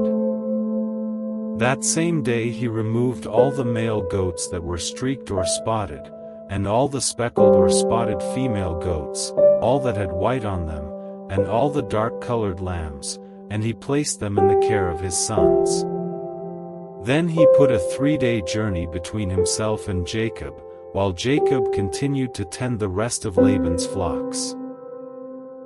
Jacob, however, took fresh-cut branches from poplar, almond and plane trees and made white stripes on them by peeling the bark and exposing the white inner wood of the branches. Then he placed the peeled branches in all the watering troughs, so that they would be directly in front of the flocks when they came to drink. When the flocks were in heat and came to drink, they made it in front of the branches. And they bore young that were streaked or speckled or spotted. Jacob set apart the young of the flock by themselves, but made the rest face the streaked and dark-colored animals that belonged to Laban. Thus he made separate flocks for himself and did not put them with Laban's animals. Whenever the stronger females were in heat, Jacob would place the branches in the troughs in front of the animals so they would mate near the branches, but if the animals were weak, he would not place them there. So the weak animals went to Laban and the strong ones to Jacob. In this way the man grew exceedingly prosperous and came to own large flocks, and female and male servants, and camels and donkeys. Chapter 31. Jacob flees from Laban. Jacob heard that Laban's sons were saying, "Jacob has taken everything our father owned and has gained all this wealth from what belonged to our father." And Jacob noticed that Laban's attitude toward him was not what it had been. Then the Lord said to Jacob, "Go back to the land of your fathers and to your relatives, and I will be with you." So Jacob sent word to Rachel and Leah to come out to the fields where his flocks were. He said to them, "I see that your father's attitude toward me is not what it was before, but the God of my father has been with me. You know that I've worked for your father with all my strength, yet your father has cheated me by changing my wages 10 times. However, God has not allowed him to harm me. If he said, 'The speckled ones will be your wages,' then all the flocks gave birth to speckled young. And if he said, the streaked ones will be your wages." Then all the flocks bore streaked young. So God has taken away your father's livestock and has given them to me. In breeding season I once had a dream in which I looked up and saw that the male goats mating with the flock were streaked, speckled, or spotted. The angel of God said to me in the dream, "Jacob." I answered, "Here I am." And he said, "Look up and see that all the male goats mating with the flock are streaked, speckled, or spotted, for I have seen all that Laban has been doing to you. I am the God of Bethel, where you anointed a pillar and where you made a vow to me. Now leave this land at once and go back to your native land." Then Rachel and Leah replied, "Do we still have any share in the inheritance of our father's estate? Does he not regard us as foreigners? Not only has he sold us, but he has used up what was paid for us. Surely all the wealth that God took away from our father belongs to us and our children. So do whatever God has told you." On the third day Laban was told that Jacob had fled. Taking his relatives with him, he pursued Jacob for 7 days and caught up with him in the hill country of Gilead. Then God came to Laban the Aramean in a dream at night and said to him, "Be careful not to say anything to Jacob, either good or bad."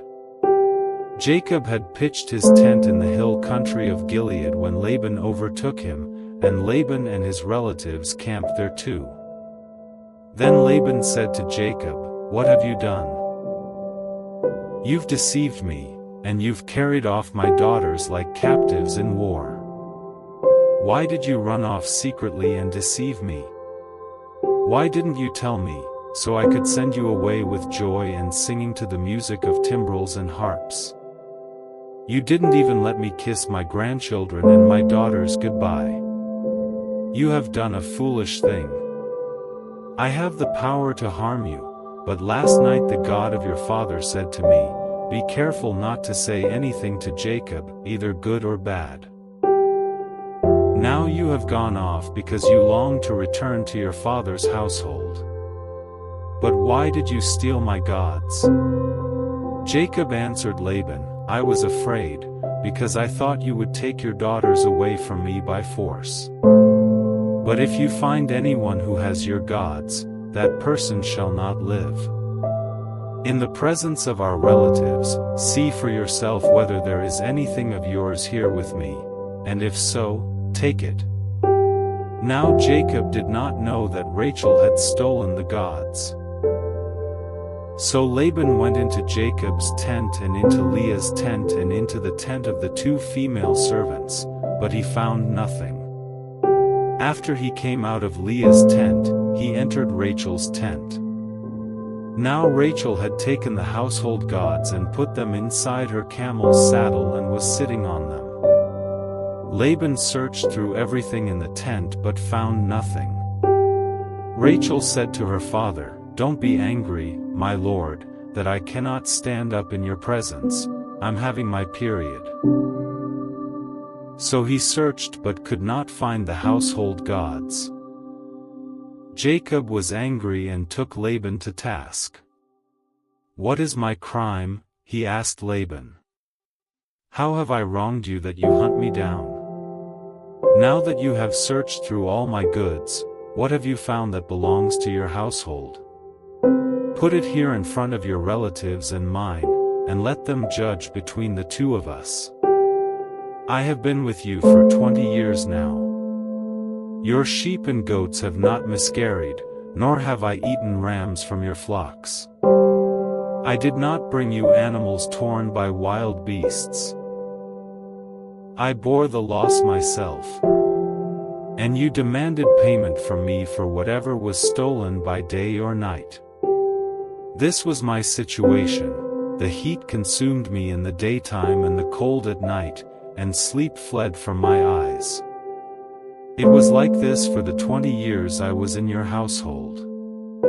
I worked for you 14 years for your 2 daughters and 6 years for your flocks, and you changed my wages 10 times. If the God of my father, the God of Abraham and the fear of Isaac, had not been with me, you would surely have sent me away empty-handed. But God has seen my hardship and the toil of my hands, and last night he rebuked you." Laban answered Jacob, "The women are my daughters, the children are my children, and the flocks are my flocks. All you see is mine. Yet what can I do today about these daughters of mine, or about the children they have borne? Come now, let's make a covenant, you and I, and let it serve as a witness between us." So Jacob took a stone and set it up as a pillar. He said to his relatives, "Gather some stones." So they took stones and piled them in a heap, and they ate there by the heap. Laban called it Jegar-sahadutha, and Jacob called it Galeed. Laban said, "This heap is a witness between you and me today." That is why it was called Galeed. It was also called Mizpah, because he said, "May the Lord keep watch between you and me when we are away from each other. If you mistreat my daughters or if you take any wives besides my daughters, even though no one is with us, remember that God is a witness between you and me." Laban also said to Jacob, "Here is this heap, and here is this pillar I have set up between you and me. This heap is a witness, and this pillar is a witness, that I will not go past this heap to your side to harm you, and that you will not go past this heap and pillar to my side to harm me. May the God of Abraham and the God of Nahor, the God of their father, judge between us." So Jacob took an oath in the name of the fear of his father Isaac. He offered a sacrifice there in the hill country and invited his relatives to a meal. After they had eaten, they spent the night there. Early the next morning Laban kissed his grandchildren and his daughters and blessed them. Then he left and returned home. Chapter 32. Jacob prepares to meet Esau. Jacob also went on his way, and the angels of God met him. When Jacob saw them, he said, "This is the camp of God." So he named that place Mahanaim. Jacob sent messengers ahead of him to his brother Esau in the land of Seir, the country of Edom. He instructed them, "This is what you are to say to my lord Esau. Your servant Jacob says, I have been staying with Laban and have remained there till now. I have cattle and donkeys, sheep and goats, male and female servants. Now I am sending this message to my lord, that I may find favor in your eyes." When the messengers returned to Jacob, they said, "We went to your brother Esau, and now he is coming to meet you, and 400 men are with him." In great fear and distress Jacob divided the people who were with him into 2 groups, and the flocks and herds and camels as well. He thought, if Esau comes and attacks one group, the group that is left may escape. Then Jacob prayed, "O God of my father Abraham, God of my father Isaac, Lord, you who said to me, 'Go back to your country and your relatives, and I will make you prosper,' I am unworthy of all the kindness and faithfulness you have shown your servant. I had only my staff when I crossed this Jordan, but now I have become 2 camps. Save me, I pray, from the hand of my brother Esau, for I am afraid he will come and attack me, and also the mothers with their children. But you have said, I will surely make you prosper and will make your descendants like the sand of the sea, which cannot be counted." He spent the night there, and from what he had with him he selected a gift for his brother Esau, 200 female goats and 20 male goats, 200 ewes and 20 rams, 30 female camels with their young, 40 cows and 10 bulls, and 20 female donkeys and 10 male donkeys. He put them in the care of his servants, each herd by itself, and said to his servants, "Go ahead of me, and keep some space between the herds." He instructed the one in the lead, "When my brother Esau meets you and asks, 'Who do you belong to, and where are you going, and who owns all these animals in front of you?' then you are to say, 'They belong to your servant Jacob. They are a gift sent to my lord Esau, and he is coming behind us.'" He also instructed the second, the third and all the others who followed the herds, "You are to say the same thing to Esau when you meet him. And be sure to say, 'Your servant Jacob is coming behind us.'" For he thought, "I will pacify him with these gifts I am sending on ahead. Later, when I see him, perhaps he will receive me." So Jacob's gifts went on ahead of him, but he himself spent the night in the camp. Jacob wrestles with God. That night Jacob got up and took his 2 wives, his 2 female servants and his 11 sons and crossed the ford of the Jabbok. After he had sent them across the stream, he sent over all his possessions. So Jacob was left alone, and a man wrestled with him till daybreak. When the man saw that he could not overpower him, he touched the socket of Jacob's hip so that his hip was wrenched as he wrestled with the man. Then the man said, "Let me go, for it is daybreak." But Jacob replied, "I will not let you go unless you bless me." The man asked him, "What is your name?" "Jacob," he answered. Then the man said, "Your name will no longer be Jacob, but Israel, because you have struggled with God and with humans and have overcome." Jacob said, "Please tell me your name." But he replied, "Why do you ask my name?" Then he blessed him there. So Jacob called the place Peniel, saying, "It is because I saw God face to face, and yet my life was spared." The sun rose above him as he passed Peniel, and he was limping because of his hip. Therefore to this day the Israelites do not eat the tendon attached to the socket of the hip, because the socket of Jacob's hip was touched near the tendon. Chapter 33. Jacob meets Esau. Jacob looked up and there was Esau, coming with his 400 men, so he divided the children among Leah, Rachel and the 2 female servants. He put the female servants and their children in front, Leah and her children next, and Rachel and Joseph in the rear. He himself went on ahead and bowed down to the ground 7 times as he approached his brother.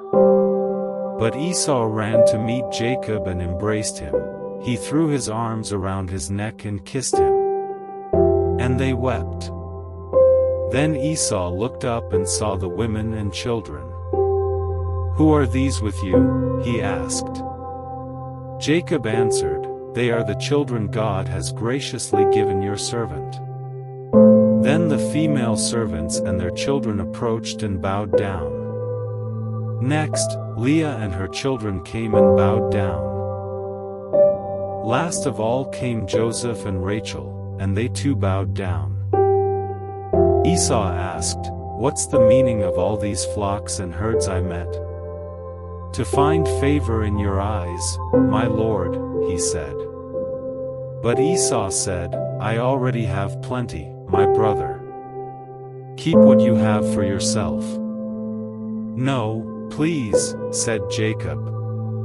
"If I have found favor in your eyes, accept this gift from me.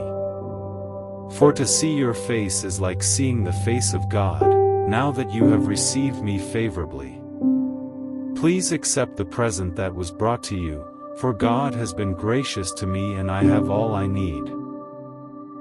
And because Jacob insisted, Esau accepted it. Then Esau said, "Let us be on our way, I'll accompany you." But Jacob said to him, "My Lord knows that the children are tender and that I must care for the ewes and cows that are nursing their young. If they are driven hard just one day, all the animals will die. So let my lord go on ahead of his servant, while I move along slowly at the pace of the flocks and herds before me and the pace of the children, until I come to my lord in Seir." Esau said, "Then let me leave some of my men with you." "But why do that?" Jacob asked. "Just let me find favor in the eyes of my lord." So that day Esau started on his way back to Seir. Jacob, however, went to Succoth, where he built a place for himself and made shelters for his livestock. That is why the place is called Succoth. After Jacob came from Paddan Aram, he arrived safely at the city of Shechem in Canaan and camped within sight of the city. For 100 pieces of silver, he bought from the sons of Hamor, the father of Shechem, the plot of ground where he pitched his tent. There he set up an altar and called it El Elo Israel. Chapter 34. Dinah and the Shechemites. Now Dinah, the daughter Leah had borne to Jacob, went out to visit the women of the land. When Shechem son of Hamor the Hivite, the ruler of that area, saw her, he took her and raped her.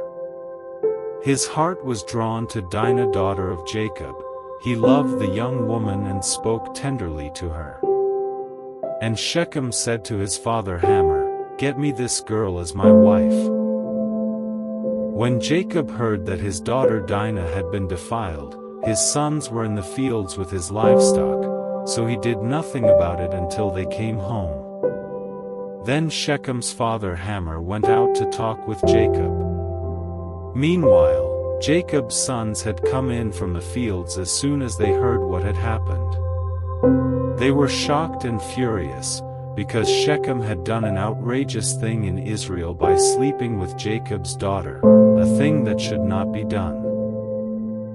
But Hamor said to them, "My son Shechem has his heart set on your daughter. Please give her to him as his wife.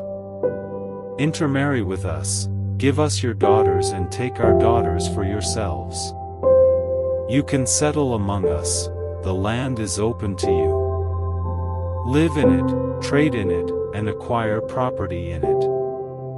Then Shechem said to Dinah's father and brothers, "Let me find favor in your eyes, and I will give you whatever you ask. Make the price for the bride and the gift I am to bring as great as you like, and I'll pay whatever you ask me. Only give me the young woman as my wife." Because their sister Dinah had been defiled, Jacob's sons replied deceitfully as they spoke to Shechem and his father Hamor. They said to them, "We can't do such a thing, we can't give our sister to a man who is not circumcised. That would be a disgrace to us. We will enter into an agreement with you on one condition only: that you become like us by circumcising all your males. Then we will give you our daughters and take your daughters for ourselves. We'll settle among you and become one people with you. But if you will not agree to be circumcised, we'll take our sister and go." Their proposal seemed good to Hamor and his son Shechem. The young man, who was the most honored of all his father's family, lost no time in doing what they said, because he was delighted with Jacob's daughter. So Hamor and his son Shechem went to the gate of their city to speak to the men of their city. "These men are friendly toward us," they said. "Let them live in our land and trade in it. The land has plenty of room for them. We can marry their daughters and they can marry ours.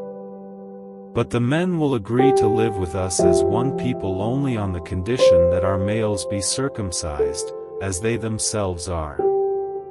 Won't their livestock, their property, and all their other animals become ours? So let us agree to their terms, and they will settle among us." All the men who went out of the city gate agreed with Hamor and his son Shechem, and every male in the city was circumcised. 3 days later, while all of them were still in pain, 2 of Jacob's sons, Simeon and Levi, Dinah's brothers, took their swords and attacked the unsuspecting city, killing every male. They put Hamor and his son Shechem to the sword and took Dinah from Shechem's house and left.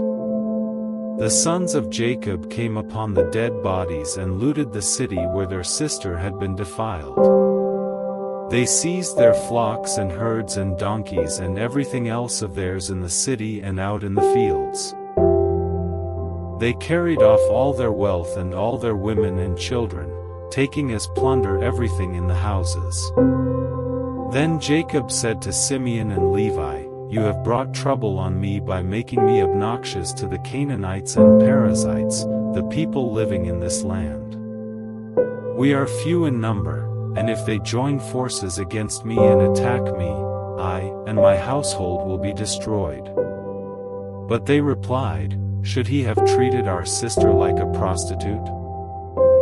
Chapter 35. Jacob returns to Bethel.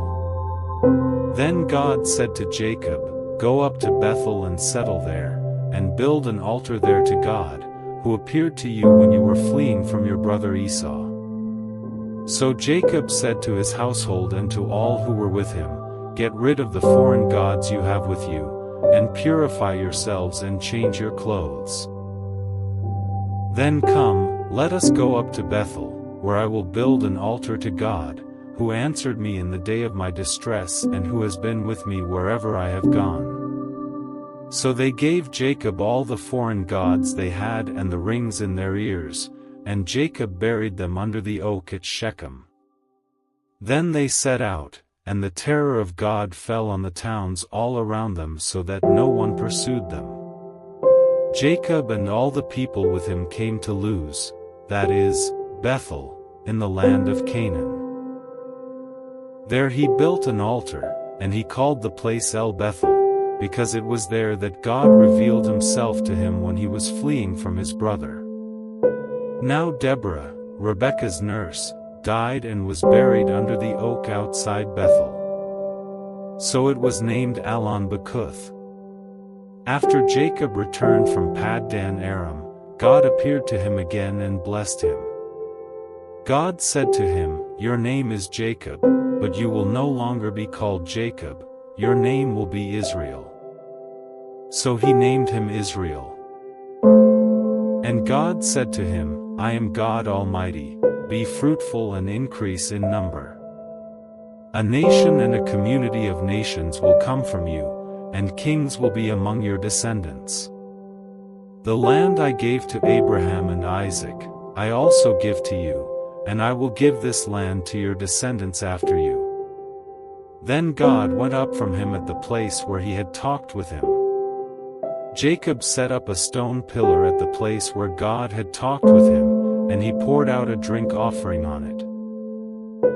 He also poured oil on it. Jacob called the place where God had talked with him Bethel. The deaths of Rachel and Isaac. Then they moved on from Bethel.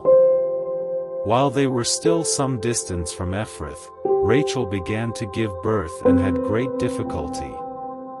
And as she was having great difficulty in childbirth, the midwife said to her, "Don't despair, for you have another son." As she breathed her last, for she was dying, she named her son Benoni. But his father named him Benjamin. So Rachel died and was buried on the way to Ephrath, that is, Bethlehem. Over her tomb Jacob set up a pillar, and to this day that pillar marks Rachel's tomb. Israel moved on again and pitched his tent beyond Migdal Eder. While Israel was living in that region, Reuben went in and slept with his father's concubine Bilhah, and Israel heard of it. Jacob had 12 sons. The sons of Leah. Reuben the firstborn of Jacob. Simeon, Levi, Judah, Issachar, and Zebulun. The sons of Rachel. Joseph and Benjamin. The sons of Rachel's servant Bilhah: Dan and Naphtali. The sons of Leah's servant Zilpah: Gad and Asher. These were the sons of Jacob, who were born to him in Paddan Aram. Jacob came home to his father Isaac in Mamre, near Kiriath Arba, that is, Hebron, where Abraham and Isaac had stayed. Isaac lived 180 years. Then he breathed his last and died and was gathered to his people, old and full of years. And his sons Esau and Jacob buried him. Chapter 36. Esau's descendants. This is the account of the family line of Esau, that is, Edom. Esau took his wives from the women of Canaan, Adah daughter of Elon the Hittite, and Oholibamah daughter of Anna and granddaughter of Zibeon the Hivite, also Basemath daughter of Ishmael and sister of Nebaioth. Adah bore Eliphaz to Esau, Basemath bore Ruel, and Oholibamah bore Jush, Jalem and Korah. These were the sons of Esau, who were born to him in Canaan. Esau took his wives and sons and daughters and all the members of his household, as well as his livestock and all his other animals and all the goods he had acquired in Canaan, and moved to a land some distance from his brother Jacob. Their possessions were too great for them to remain together. The land where they were staying could not support them both because of their livestock. So Esau, that is, Edom, settled in the hill country of Seir. This is the account of the family line of Esau the father of the Edomites in the hill country of Seir. These are the names of Esau's sons: Eliphaz, the son of Esau's wife Adah, and Ruel, the son of Esau's wife Basemath. The sons of Eliphaz: Taman, Omar, Zepho, Gatam and Kenas. Esau's son Eliphaz also had a concubine named Timnah, who bore him Amalek. These were grandsons of Esau's wife Adah. The sons of Ruel: Nahath, Zerah, Shammah and Mizah. These were grandsons of Esau's wife Basemath. The sons of Esau's wife Oholibamah daughter of Anna and granddaughter of Zibeon, whom she bore to Esau: Jush, Jalem and Korah. These were the chiefs among Esau's descendants. The sons of Eliphaz the firstborn of Esau: chiefs Taman, Omar, Zepho, Kenas, Korah, Gatam and Amalek. These were the chiefs descended from Eliphaz in Edom. They were grandsons of Adah. The sons of Esau's son Ruel: chiefs Nahath, Zerah, Shammah and Mizah. These were the chiefs descended from Ruel in Edom. They were grandsons of Esau's wife Basemath. The sons of Esau's wife Oholibamah: chiefs Jush, Jalem and Korah. These were the chiefs descended from Esau's wife Oholibamah daughter of Anna.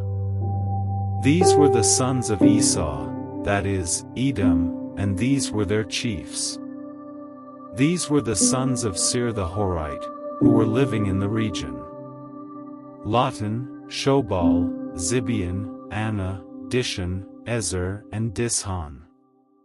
These sons of Seir in Edom were Horite chiefs. The sons of Lotan: Hori and Homam. Timnah was Lotan's sister. The sons of Shobal: Alvan, Manahath, Ebal, Shepho and Onam. The sons of Zibeon: Aya and Anna. This is the Anna who discovered the hot springs in the desert while he was grazing the donkeys of his father Zibeon. The children of Anna: Dishon and Oholibamah daughter of Anna. The sons of Dishon: Hemdan, Eshban, Ithran and Karen. The sons of Ezer: Bilhan, Zavan and Akan. The sons of Dishan: Uzi and Aaron. These were the Horite chiefs: Lotan, Shobal, Zibeon, Anna, Dishan, Ezer and Dishan. These were the Horite chiefs, according to their divisions, in the land of Seir. The rulers of Edom. These were the kings who reigned in Edom before any Israelite king reigned. Bela son of Beer became king of Edom. His city was named Dinhabah. When Bela died, Jobab son of Zerah from Basra succeeded him as king. When Jobab died, Husham from the land of the Temanites succeeded him as king. When Husham died, Hadad son of Bedad, who defeated Midian in the country of Moab, succeeded him as king. His city was named Avith. When Hadad died, Samlah from Masrekah succeeded him as king. When Samlah died, Shaul from Rehoboth on the river succeeded him as king. When Shaul died, Baalhanan son of Akbir succeeded him as king. When Baalhanan son of Akbir died, Hadad succeeded him as king. His city was named Pau, and his wife's name was Mehetabel daughter of Matred, the daughter of Mizahab. These were the chiefs descended from Esau, by name, according to their clans and regions: Timnah, Alva, Jetheth, Oholibamah, Elah, Pinion, Kenaz, Taman, Mibzar, Magdiel and Iram. These were the chiefs of Edom, according to their settlements in the land they occupied. This is the family line of Esau, the father of the Edomites. Chapter 37. Joseph's dreams. Jacob lived in the land where his father had stayed, the land of Canaan. This is the account of Jacob's family line.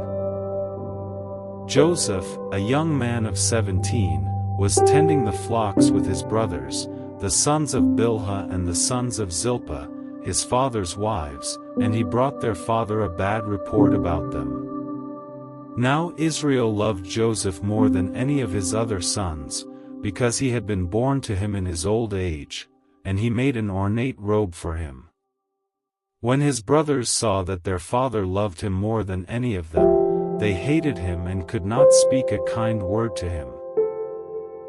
Joseph had a dream, and when he told it to his brothers, they hated him all the more.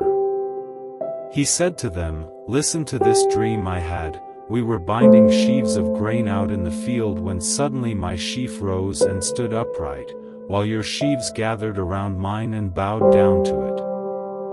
His brothers said to him, "Do you intend to reign over us? Will you actually rule us?"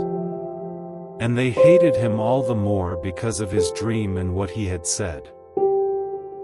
Then he had another dream, and he told it to his brothers.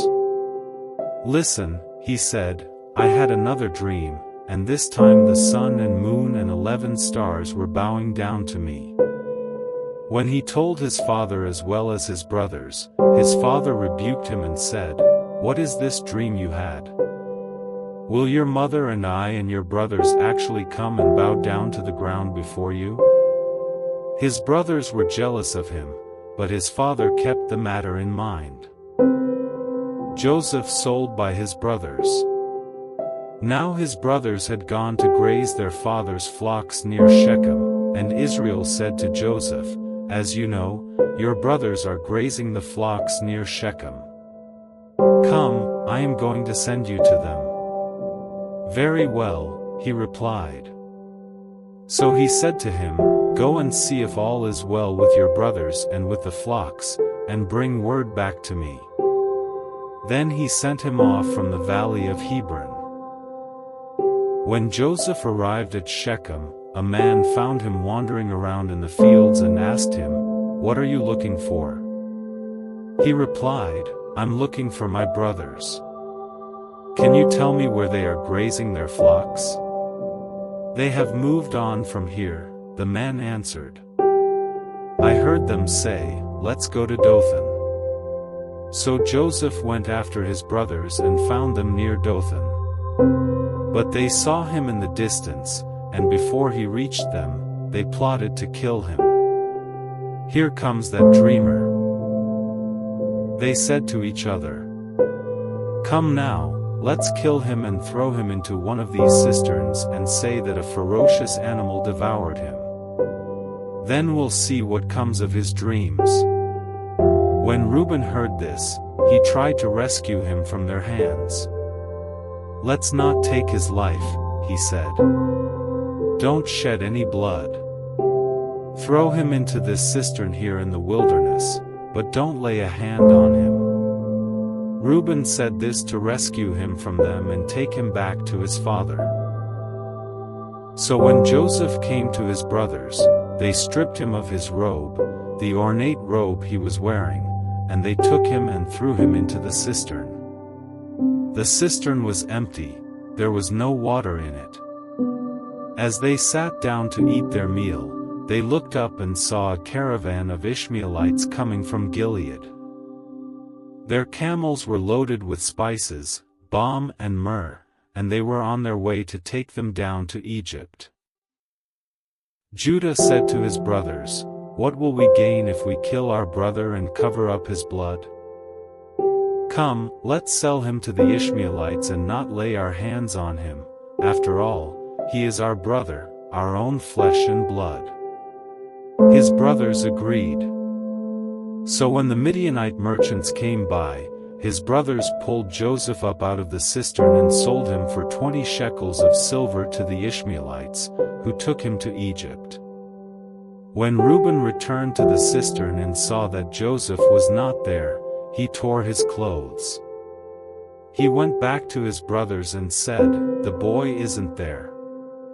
Where can I turn now?" Then they got Joseph's robe, slaughtered a goat and dipped the robe in the blood. They took the ornate robe back to their father and said, "We found this. Examine it to see whether it is your son's robe."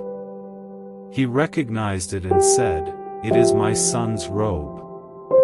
Some ferocious animal has devoured him. Joseph has surely been torn to pieces." Then Jacob tore his clothes, put on sackcloth and mourned for his son many days. All his sons and daughters came to comfort him, but he refused to be comforted. "No," he said, "I will continue to mourn until I join my son in the grave." So his father wept for him. Meanwhile, the Midianites sold Joseph in Egypt to Potiphar, one of Pharaoh's officials, the captain of the guard. Chapter 38. Judah and Tamar. At that time, Judah left his brothers and went down to stay with a man of Adullam named Hira. There Judah met the daughter of a Canaanite man named Shua. He married her and made love to her. She became pregnant and gave birth to a son, who was named Er. She conceived again and gave birth to a son and named him Onan. She gave birth to still another son and named him Shelah. It was at Kezib that she gave birth to him. Judah got a wife for Er, his firstborn, and her name was Tamar. But Er, Judah's firstborn, was wicked in the Lord's sight, so the Lord put him to death. Then Judah said to Onan, "Sleep with your brother's wife and fulfill your duty to her as a brother-in-law to raise up offspring for your brother." But Onan knew that the child would not be his, so whenever he slept with his brother's wife, he spilled his semen on the ground to keep from providing offspring for his brother. What he did was wicked in the Lord's sight, so the Lord put him to death also. Judah then said to his daughter-in-law Tamar, "Live as a widow in your father's household until my son Shelah grows up." For he thought, he may die too, just like his brothers. So Tamar went to live in her father's household. After a long time Judah's wife, the daughter of Shua, died. When Judah had recovered from his grief, he went up to Timnah, to the men who were shearing his sheep, and his friend Hira the Adullamite went with him. When Tamar was told, "Your father-in-law is on his way to Timnah to shear his sheep," she took off her widow's clothes, covered herself with a veil to disguise herself, and then sat down at the entrance to Enaim, which is on the road to Timnah. For she saw that, though Shelah had now grown up, she had not been given to him as his wife. When Judah saw her, he thought she was a prostitute, for she had covered her face. Not realizing that she was his daughter-in-law, he went over to her by the roadside and said, "Come now, let me sleep with you." "And what will you give me to sleep with you?" she asked. "I'll send you a young goat from my flock," he said. "Will you give me something as a pledge until you send it?" she asked. He said, "What pledge should I give you?" "Your seal and its cord, and the staff in your hand," she answered. So he gave them to her and slept with her, and she became pregnant by him. 19 After she left, she took off her veil and put on her widow's clothes again. Meanwhile Judah sent the young goat by his friend the Adullamite in order to get his pledge back from the woman, but he did not find her. He asked the men who lived there, "Where is the shrine prostitute who was beside the road at Enaim?" "There hasn't been any shrine prostitute here," they said. So he went back to Judah and said, "I didn't find her." Besides, the men who lived there said, "There hasn't been any shrine prostitute here." Then Judah said, "Let her keep what she has, or we will become a laughingstock. After all, I did send her this young goat, but you didn't find her." About 3 months later Judah was told, "Your daughter-in-law Tamar is guilty of prostitution, and as a result she is now pregnant." Judah said, "Bring her out and have her burned to death." As she was being brought out, she sent a message to her father-in-law. "I am pregnant by the man who owns these," she said. And she added, "See if you recognize whose seal and cord and staff these are." Judah recognized them and said, "She is more righteous than I, since I wouldn't give her to my son Shelah." And he did not sleep with her again. When the time came for her to give birth, there were twin boys in her womb. As she was giving birth, one of them put out his hand. So the midwife took a scarlet thread and tied it on his wrist and said, "This one came out first." But when he drew back his hand, his brother came out, and she said, "So this is how you have broken out." And he was named Perez. Then his brother, who had the scarlet thread on his wrist, came out. And he was named Zerah. Chapter 39. Joseph and Potiphar's wife. Now Joseph had been taken down to Egypt. Potiphar, an Egyptian who was one of Pharaoh's officials, the captain of the guard, bought him from the Ishmaelites who had taken him there. The Lord was with Joseph so that he prospered, and he lived in the house of his Egyptian master. When his master saw that the Lord was with him and that the Lord gave him success in everything he did, Joseph found favor in his eyes and became his attendant. Potiphar put him in charge of his household, and he entrusted to his care everything he owned. From the time he put him in charge of his household and of all that he owned, the Lord blessed the household of the Egyptian because of Joseph. The blessing of the Lord was on everything Potiphar had, both in the house and in the field. So Potiphar left everything he had in Joseph's care. With Joseph in charge, he did not concern himself with anything except the food he ate. Now Joseph was well built and handsome, and after a while his master's wife took notice of Joseph and said, "Come to bed with me." But he refused.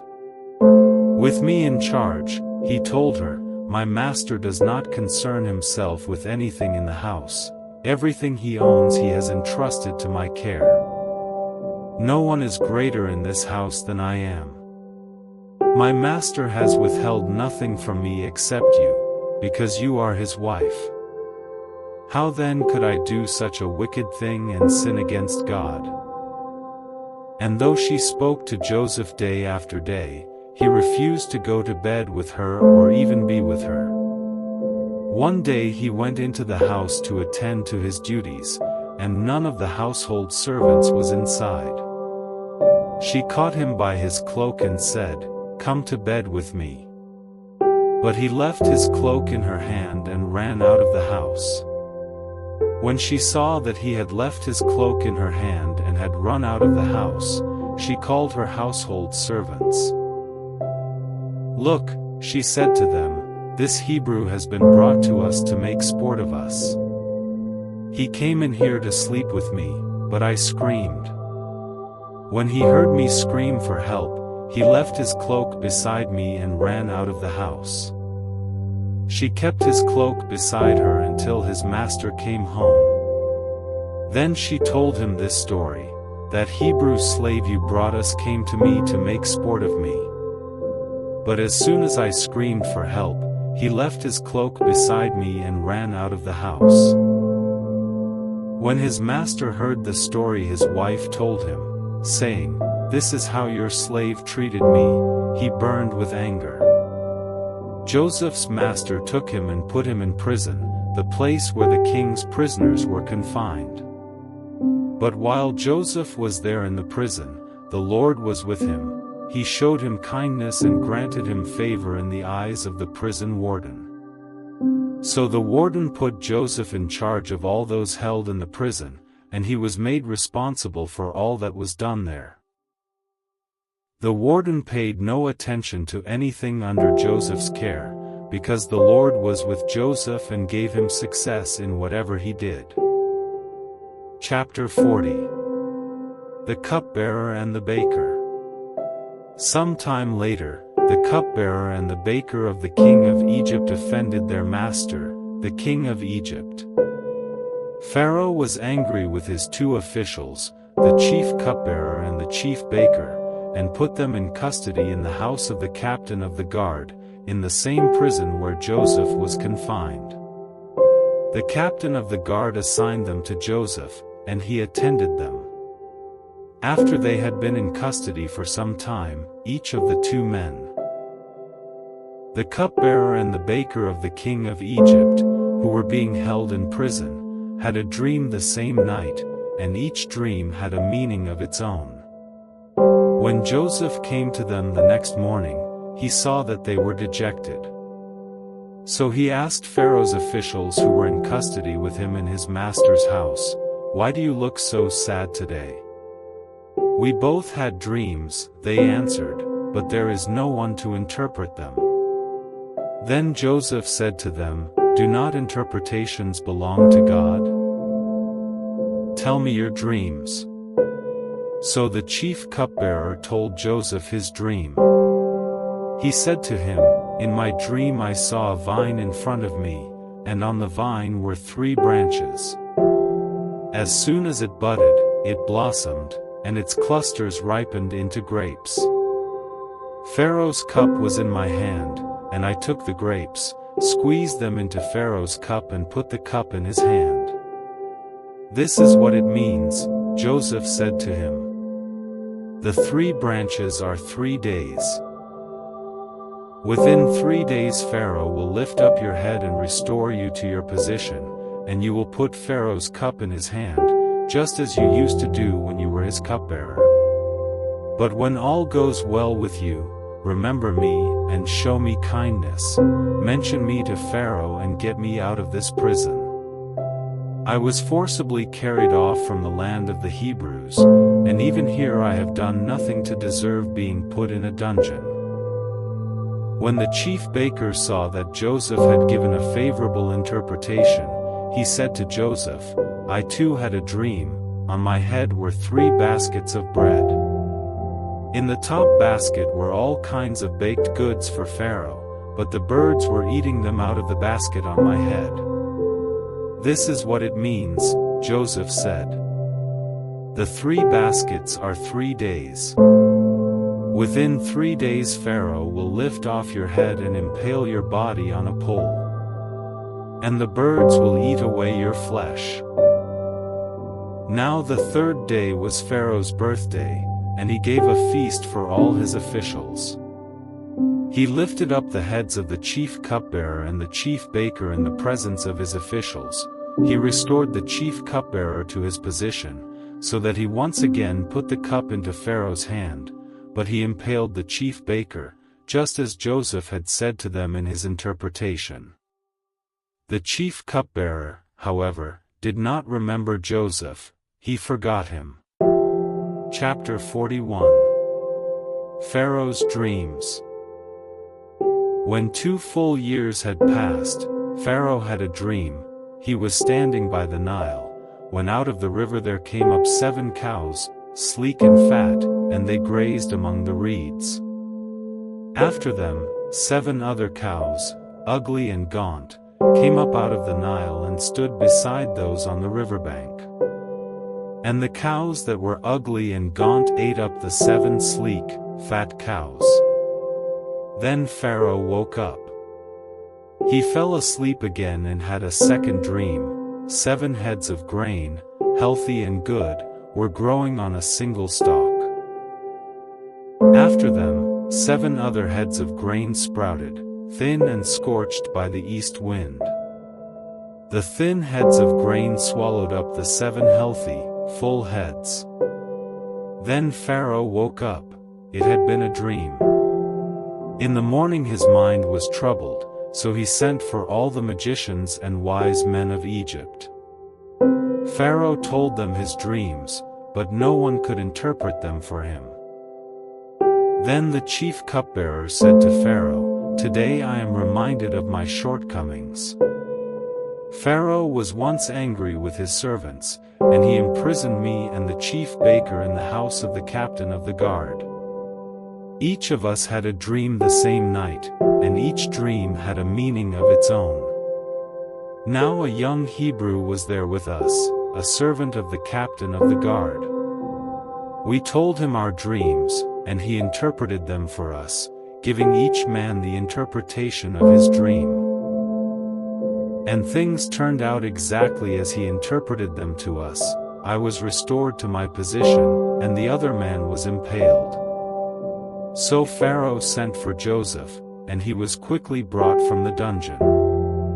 When he had shaved and changed his clothes, he came before Pharaoh. Pharaoh said to Joseph, "I had a dream, and no one can interpret it. But I have heard it said of you that when you hear a dream you can interpret it." "I cannot do it," Joseph replied to Pharaoh, "but God will give Pharaoh the answer he desires." Then Pharaoh said to Joseph, "In my dream I was standing on the bank of the Nile, when out of the river there came up 7 cows, fat and sleek, and they grazed among the reeds. After them, 7 other cows came up, scrawny and very ugly and lean. I had never seen such ugly cows in all the land of Egypt. The lean, ugly cows ate up the 7 fat cows that came up first. But even after they ate them, no one could tell that they had done so. They looked just as ugly as before. Then I woke up. In my dream I saw 7 heads of grain, full and good, growing on a single stalk. After them, 7 other heads sprouted, withered and thin and scorched by the east wind. The thin heads of grain swallowed up the 7 good heads. I told this to the magicians, but none of them could explain it to me. Then Joseph said to Pharaoh, "The dreams of Pharaoh are one and the same. God has revealed to Pharaoh what he is about to do. The 7 good cows are 7 years, and the 7 good heads of grain are 7 years. It is one and the same dream. The 7 lean, ugly cows that came up afterward are 7 years, and so are the 7 worthless heads of grain scorched by the east wind. They are 7 years of famine. It is just as I said to Pharaoh. God has shown Pharaoh what he is about to do. 7 years of great abundance are coming throughout the land of Egypt, but 7 years of famine will follow them. Then all the abundance in Egypt will be forgotten, and the famine will ravage the land. The abundance in the land will not be remembered, because the famine that follows it will be so severe. The reason the dream was given to Pharaoh in 2 forms is that the matter has been firmly decided by God, and God will do it soon. And now let Pharaoh look for a discerning and wise man and put him in charge of the land of Egypt. Let Pharaoh appoint commissioners over the land to take 1/5 of the harvest of Egypt during the 7 years of abundance. They should collect all the food of these good years that are coming and store up the grain under the authority of Pharaoh, to be kept in the cities for food. This food should be held in reserve for the country, to be used during the 7 years of famine that will come upon Egypt, so that the country may not be ruined by the famine. The plan seemed good to Pharaoh and to all his officials. So Pharaoh asked them, "Can we find anyone like this man, one in whom is the Spirit of God?" Then Pharaoh said to Joseph, "Since God has made all this known to you, there is no one so discerning and wise as you. You shall be in charge of my palace, and all my people are to submit to your orders. Only with respect to the throne will I be greater than you." Joseph in charge of Egypt. So Pharaoh said to Joseph, "I hereby put you in charge of the whole land of Egypt." Then Pharaoh took his signet ring from his finger and put it on Joseph's finger. He dressed him in robes of fine linen and put a gold chain around his neck. He had him ride in a chariot as his second in command, and people shouted before him, "Make way." Thus he put him in charge of the whole land of Egypt.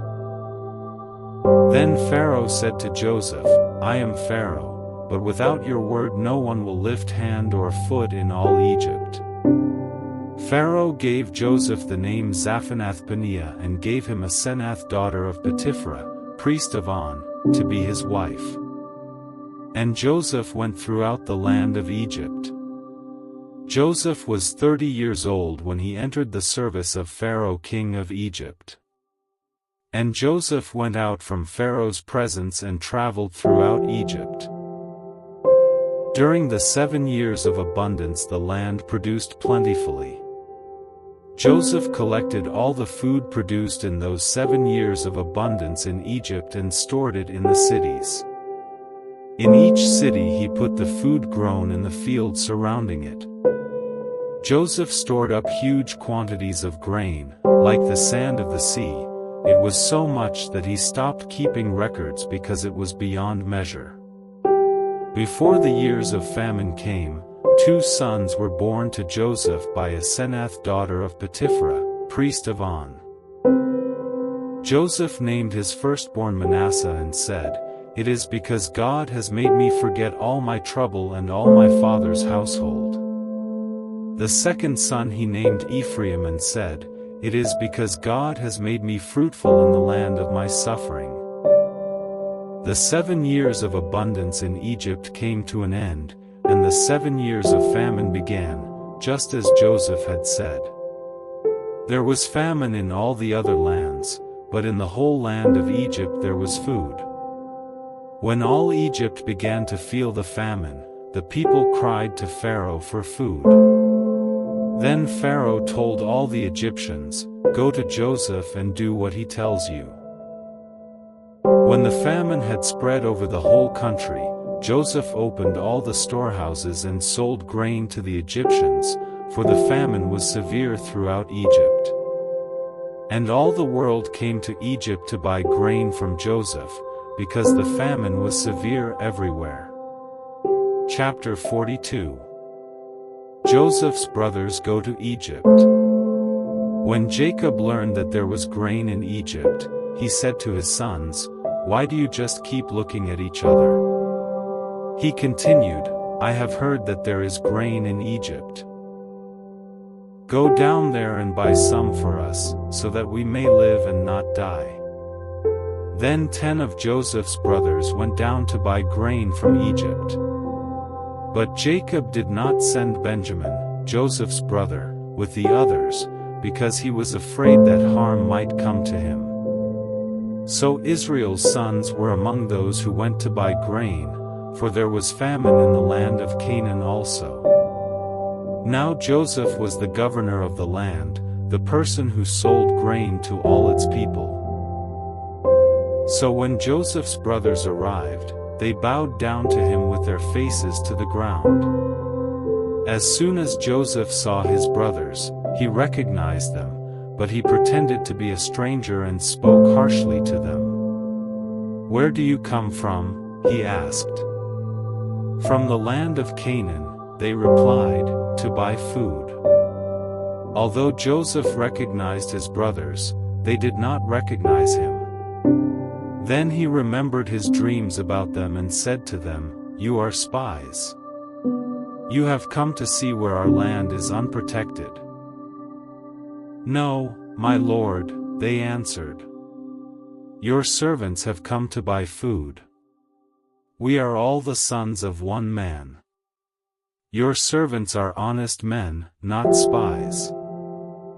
"No," he said to them. "You have come to see where our land is unprotected." But they replied, "Your servants were 12 brothers, the sons of one man, who lives in the land of Canaan. The youngest is now with our father, and one is no more." Joseph said to them, "It is just as I told you, you are spies. And this is how you will be tested. As surely as Pharaoh lives, you will not leave this place unless your youngest brother comes here. Send one of your number to get your brother. The rest of you will be kept in prison, so that your words may be tested to see if you are telling the truth.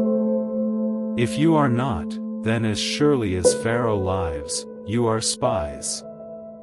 And he put them all in custody for 3 days. On the 3rd day, Joseph said to them, "Do this and you will live, for I fear God. If you are honest men, let one of your brothers stay here in prison, while the rest of you go and take grain back for your starving households. But you must bring your youngest brother to me, so that your words may be verified and that you may not die." This they proceeded to do. They said to one another, "Surely we are being punished because of our brother. We saw how distressed he was when he pleaded with us for his life, but we would not listen. That's why this distress has come on us." Reuben replied, "Didn't I tell you not to sin against the boy? But you wouldn't listen. Now we must give an accounting for his blood." They did not realize that Joseph could understand them, since he was using an interpreter. He turned away from them and began to weep, but then came back and spoke to them again. He had Simeon taken from them and bound before their eyes.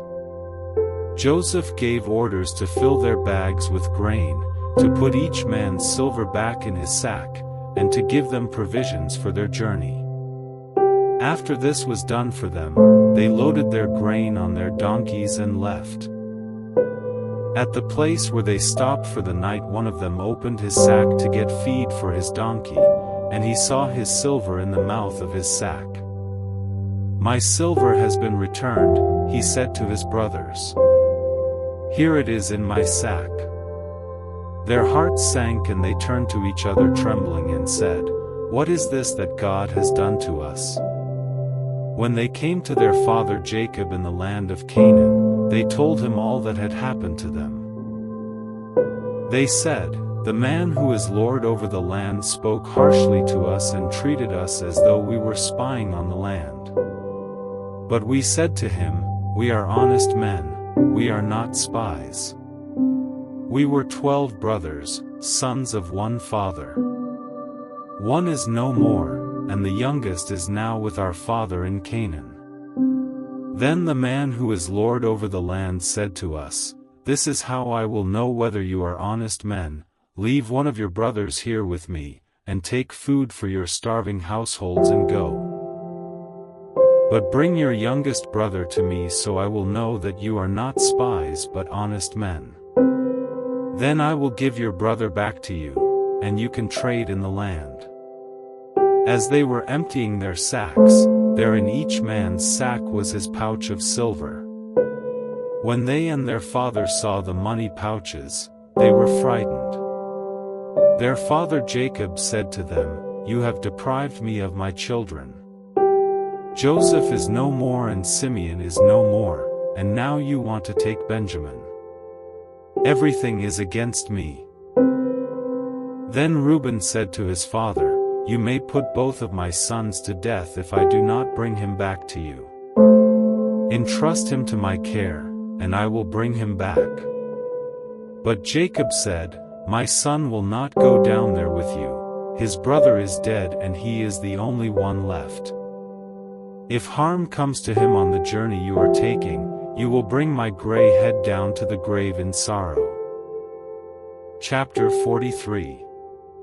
The second journey to Egypt. Now the famine was still severe in the land. So when they had eaten all the grain they had brought from Egypt, their father said to them, "Go back and buy us a little more food."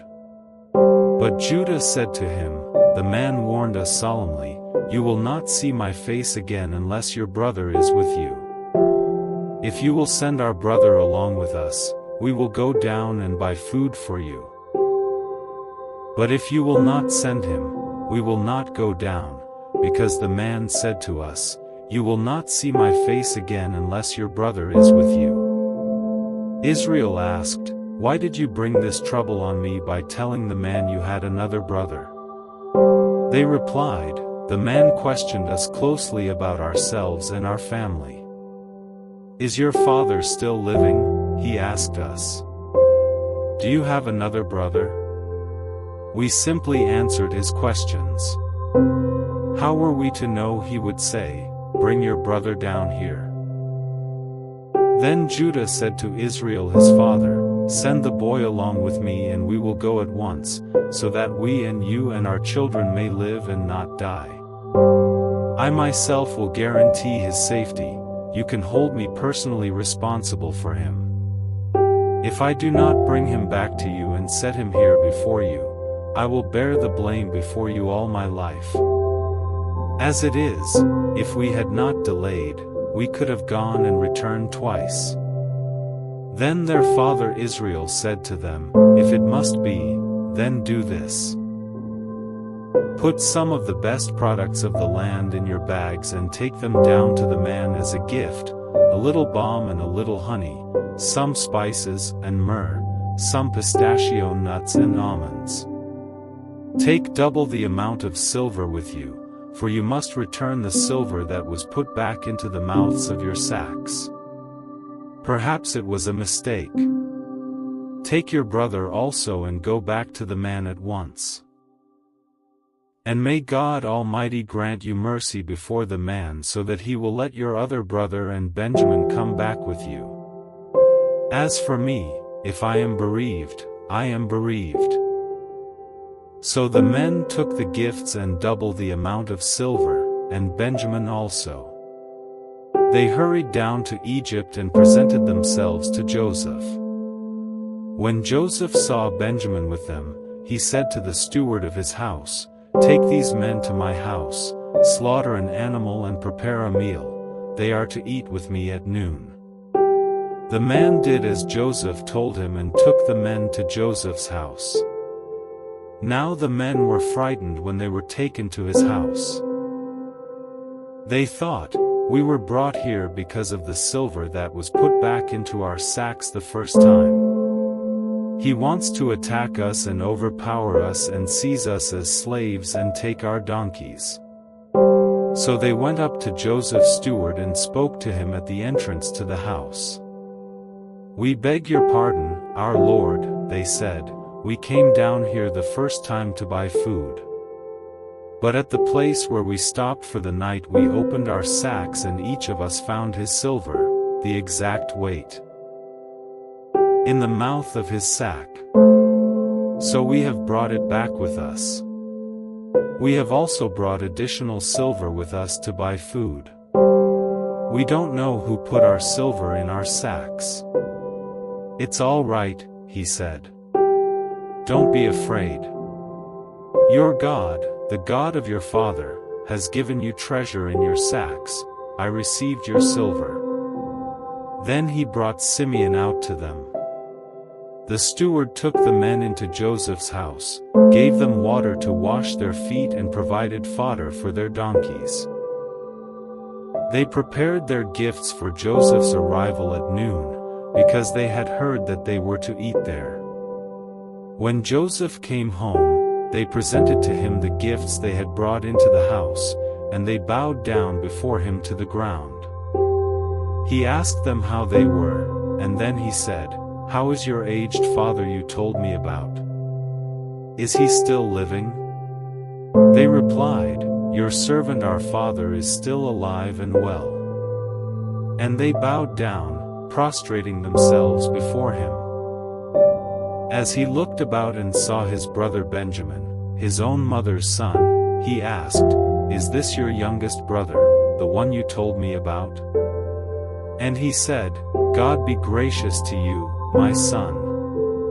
Deeply moved at the sight of his brother, Joseph hurried out and looked for a place to weep. He went into his private room and wept there. After he had washed his face, he came out and, controlling himself, said, "Serve the food." They served him by himself, the brothers by themselves, and the Egyptians who ate with him by themselves, because Egyptians could not eat with Hebrews, for that is detestable to Egyptians. The men had been seated before him in the order of their ages, from the firstborn to the youngest, and they looked at each other in astonishment. When portions were served to them from Joseph's table, Benjamin's portion was 5 times as much as anyone else's. So they feasted and drank freely with him. Chapter 44. A silver cup in a sack. Now Joseph gave these instructions to the steward of his house: "Fill the men's sacks with as much food as they can carry, and put each man's silver in the mouth of his sack. Then put my cup, the silver one, in the mouth of the youngest one's sack, along with the silver for his grain." And he did as Joseph said. As morning dawned, the men were sent on their way with their donkeys. They had not gone far from the city when Joseph said to his steward, "Go after those men at once, and when you catch up with them, say to them, 'Why have you repaid good with evil? Isn't this the cup my master drinks from and also uses for divination? This is a wicked thing you have done.'"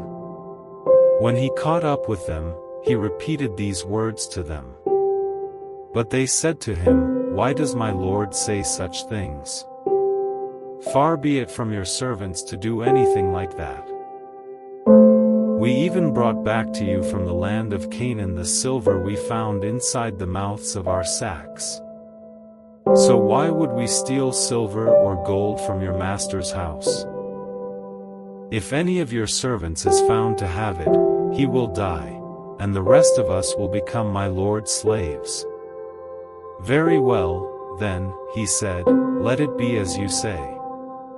Whoever is found to have it will become my slave, the rest of you will be free from blame." Each of them quickly lowered his sack to the ground and opened it. Then the steward proceeded to search, beginning with the oldest and ending with the youngest.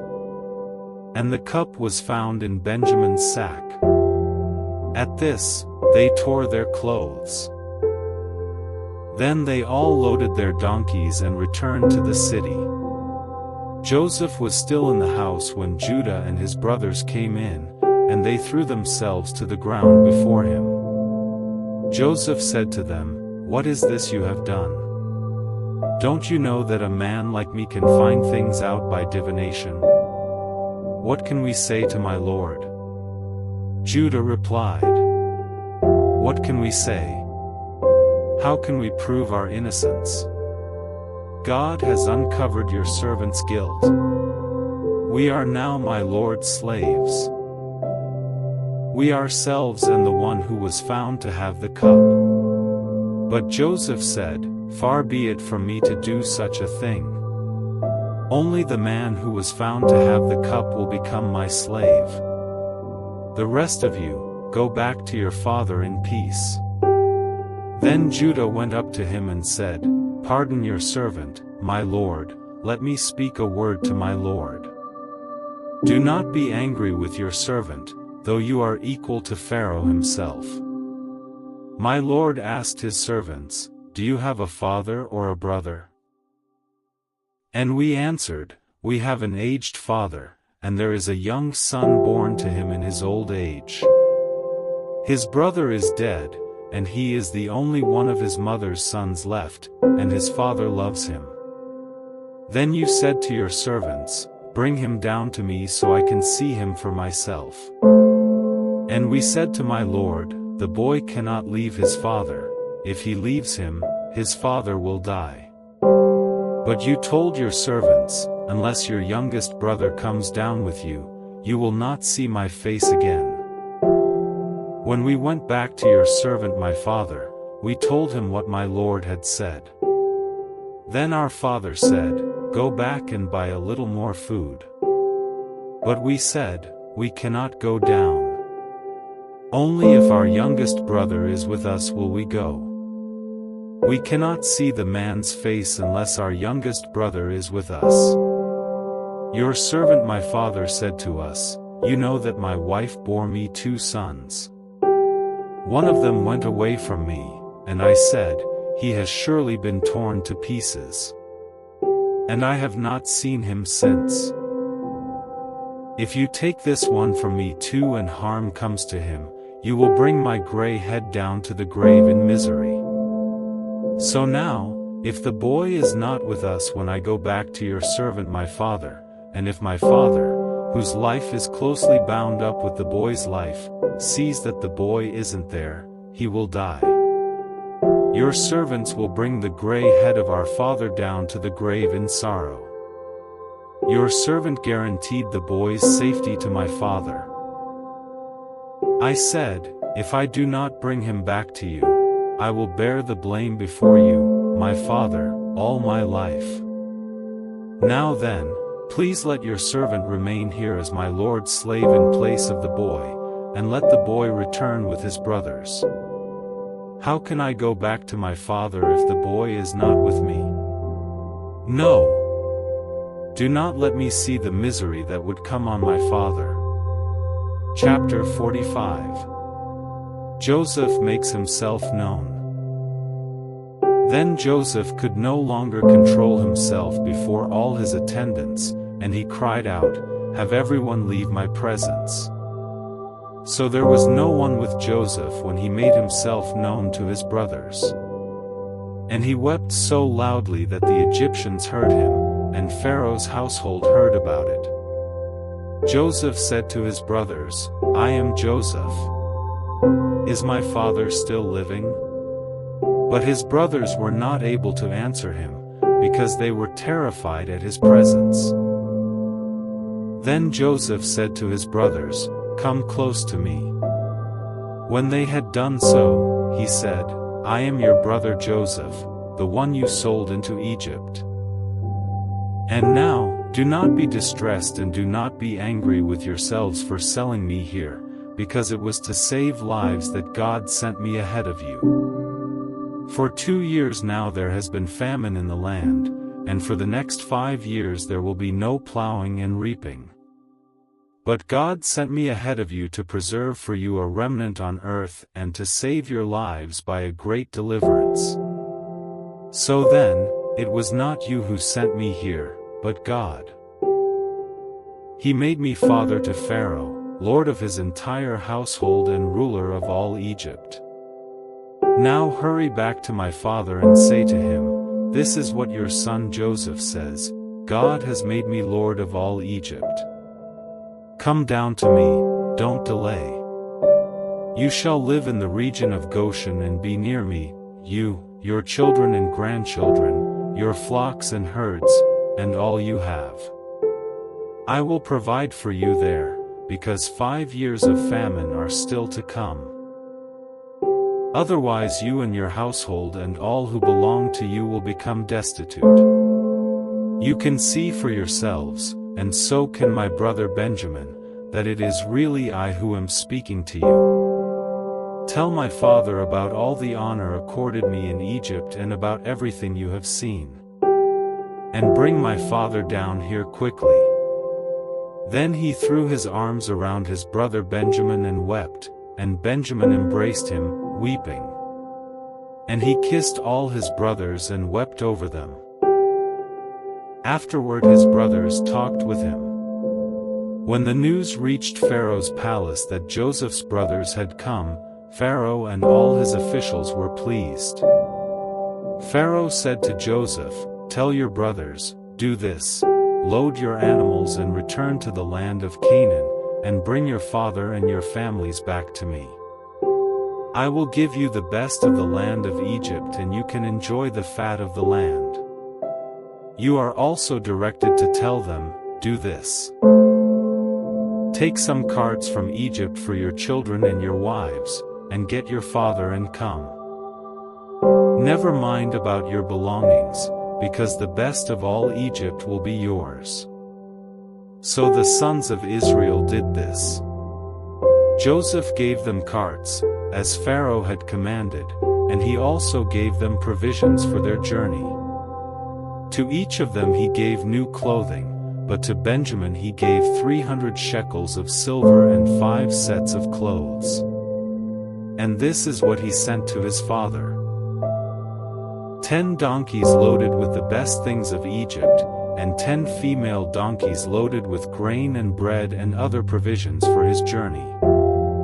Then he sent his brothers away, and as they were leaving he said to them, "Don't quarrel on the way." So they went up out of Egypt and came to their father Jacob in the land of Canaan.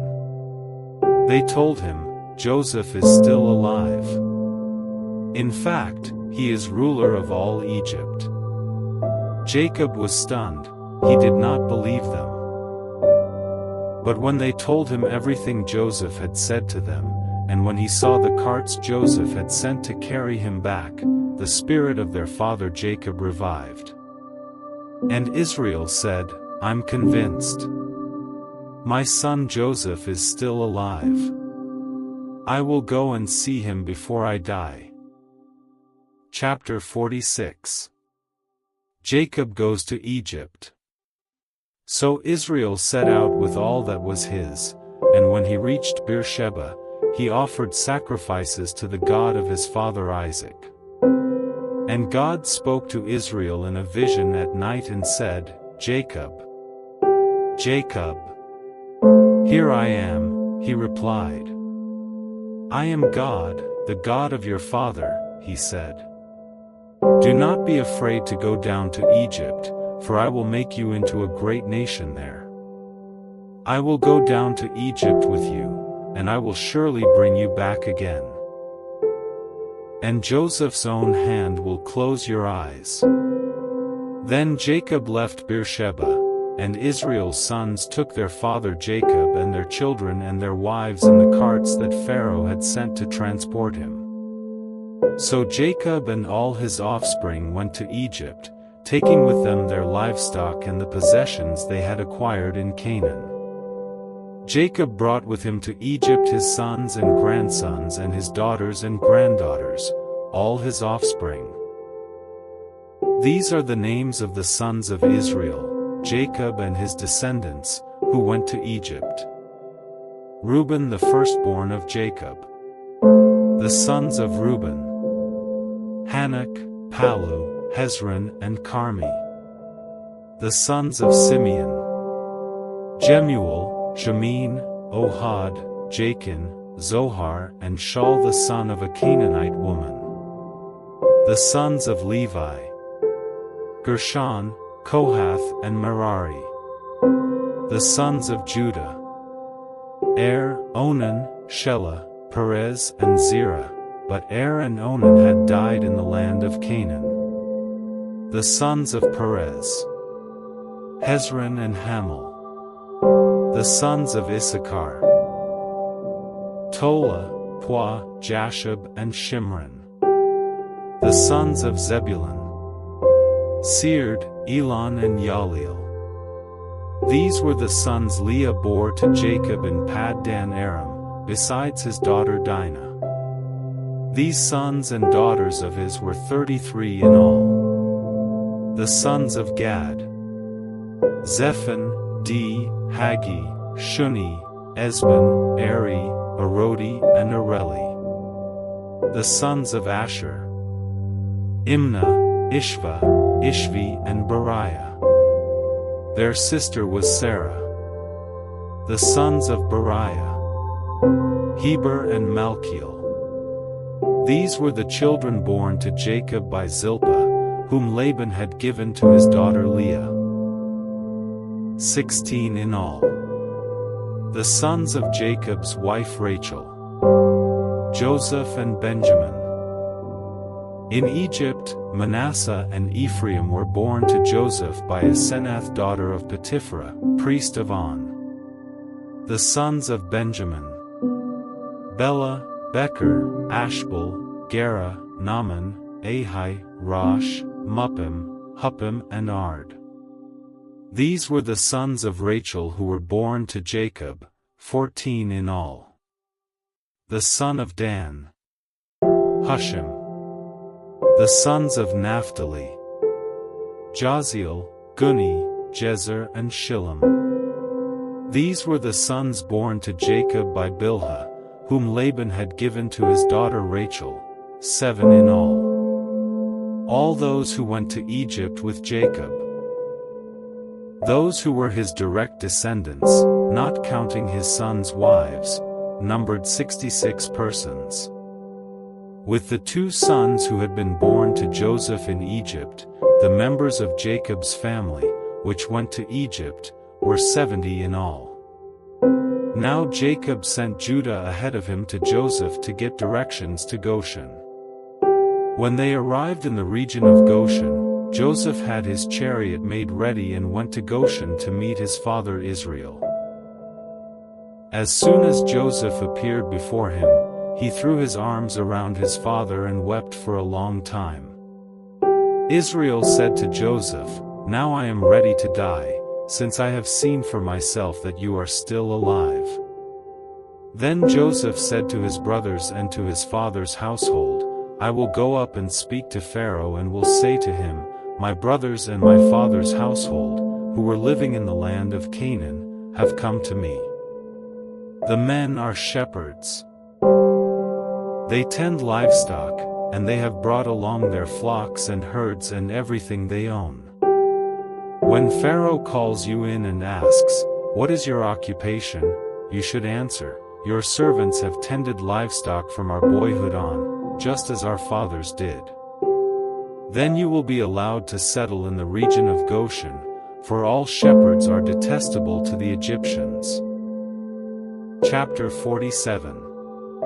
Joseph went and told Pharaoh, "My father and brothers, with their flocks and herds and everything they own, have come from the land of Canaan and are now in Goshen." He chose 5 of his brothers and presented them before Pharaoh. Pharaoh asked the brothers, "What is your occupation?" "Your servants are shepherds," they replied to Pharaoh, "just as our fathers were." They also said to him, "We have come to live here for a while, because the famine is severe in Canaan and your servants' flocks have no pasture. So now, please let your servants settle in Goshen." Pharaoh said to Joseph, "Your father and your brothers have come to you, and the land of Egypt is before you. Settle your father and your brothers in the best part of the land. Let them live in Goshen. And if you know of any among them with special ability, put them in charge of my own livestock." Then Joseph brought his father Jacob in and presented him before Pharaoh. After Jacob blessed Pharaoh, Pharaoh asked him, "How old are you?" And Jacob said to Pharaoh, "The years of my pilgrimage are 130. My years have been few and difficult, and they do not equal the years of the pilgrimage of my fathers." Then Jacob blessed Pharaoh and went out from his presence. So Joseph settled his father and his brothers in Egypt and gave them property in the best part of the land, the district of Ramesses, as Pharaoh directed. Joseph also provided his father and his brothers and all his father's household with food, according to the number of their children. Joseph and the famine. There was no food, however, in the whole region because the famine was severe. Both Egypt and Canaan wasted away because of the famine. Joseph collected all the money that was to be found in Egypt and Canaan in payment for the grain they were buying, and he brought it to Pharaoh's palace. When the money of the people of Egypt and Canaan was gone, all Egypt came to Joseph and said, "Give us food. Why should we die before your eyes? Our money is all gone." "Then bring your livestock," said Joseph. "I will sell you food in exchange for your livestock, since your money is gone." So they brought their livestock to Joseph, and he gave them food in exchange for their horses, their sheep and goats, their cattle and donkeys. And he brought them through that year with food in exchange for all their livestock. When that year was over, they came to him the following year and said, "We cannot hide from our lord the fact that since our money is gone and our livestock belongs to you, there is nothing left for our lord except our bodies and our land. Why should we perish before your eyes, we and our land as well? Buy us and our land in exchange for food, and we with our land will be in bondage to Pharaoh. Give us seed so that we may live and not die, and that the land may not become desolate." So Joseph bought all the land in Egypt for Pharaoh. The Egyptians, one and all, sold their fields, because the famine was too severe for them.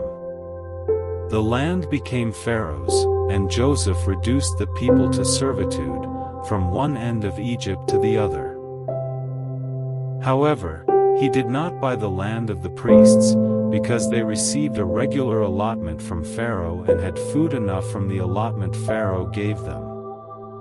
That is why they did not sell their land. Joseph said to the people, "Now that I have bought you and your land today for Pharaoh, here is seed for you so you can plant the ground. But when the crop comes in, give a fifth of it to Pharaoh. The other 4/5 you may keep as seed for the fields and as food for yourselves and your households and your children." "You have saved our lives," they said. "May we find favor in the eyes of our Lord, we will be in bondage to Pharaoh." So Joseph established it as a law concerning land in Egypt, still in force today, that a fifth of the produce belongs to Pharaoh. It was only the land of the priests that did not become Pharaoh's. Now the Israelites settled in Egypt in the region of Goshen. They acquired property there and were fruitful and increased greatly in number. Jacob lived in Egypt 17 years, and the years of his life were 147. When the time drew near for Israel to die, he called for his son Joseph and said to him, "If I have found favor in your eyes, put your hand under my thigh and promise that you will show me kindness and faithfulness. Do not bury me in Egypt, but when I rest with my fathers, carry me out of Egypt and bury me where they are buried." "I will do as you say," he said.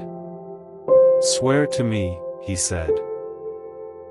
Then Joseph swore to him, and Israel worshipped as he leaned on the top of his staff. Chapter 48.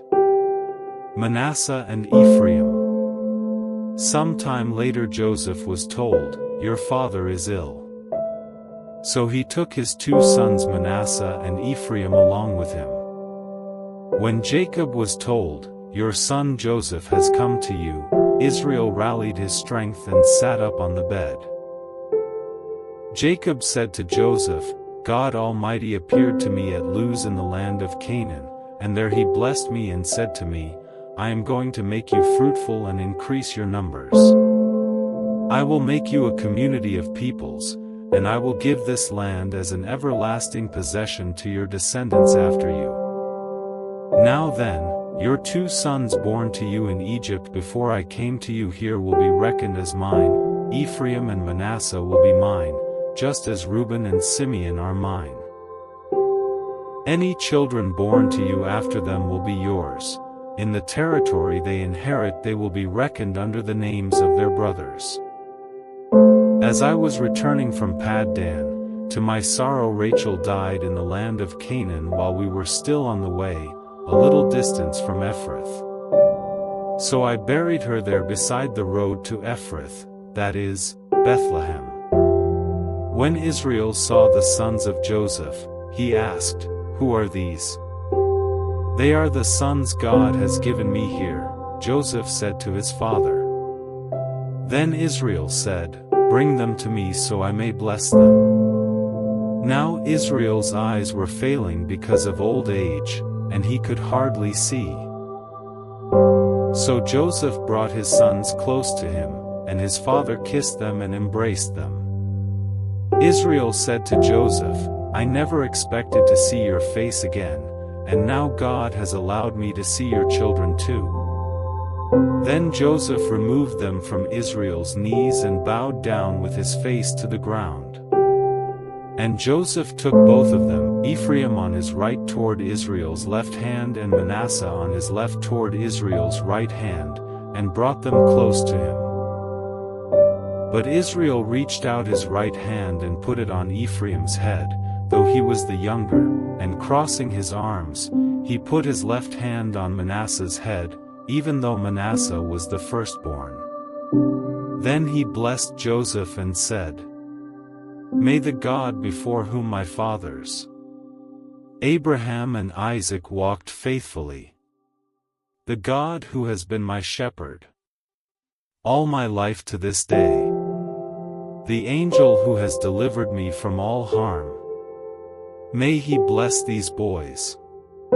May they be called by my name, and the names of my fathers Abraham and Isaac, and may they increase greatly on the earth."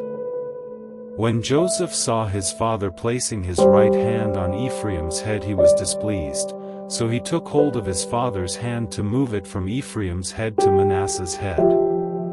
Joseph said to him, "No, my father, this one is the firstborn, put your right hand on his head." But his father refused and said, "I know, my son, I know. He too will become a people, and he too will become great. Nevertheless, his younger brother will be greater than he, and his descendants will become a group of nations." He blessed them that day and said, "In your name will Israel pronounce this blessing. May God make you like Ephraim and Manasseh." So he put Ephraim ahead of Manasseh. Then Israel said to Joseph, "I am about to die, but God will be with you and take you back to the land of your fathers. And to you I give one more ridge of land than to your brothers, the ridge I took from the Amorites with my sword and my bow." Chapter 49. Jacob blesses his sons. Then Jacob called for his sons and said, "Gather around so I can tell you what will happen to you in days to come. Assemble and listen, sons of Jacob. Listen to your father Israel. Reuben, you are my firstborn. My might, the first sign of my strength. Excelling in honor, excelling in power. Turbulent as the waters, you will no longer excel. For you went up onto your father's bed, onto my couch and defiled it. Simeon and Levi are brothers.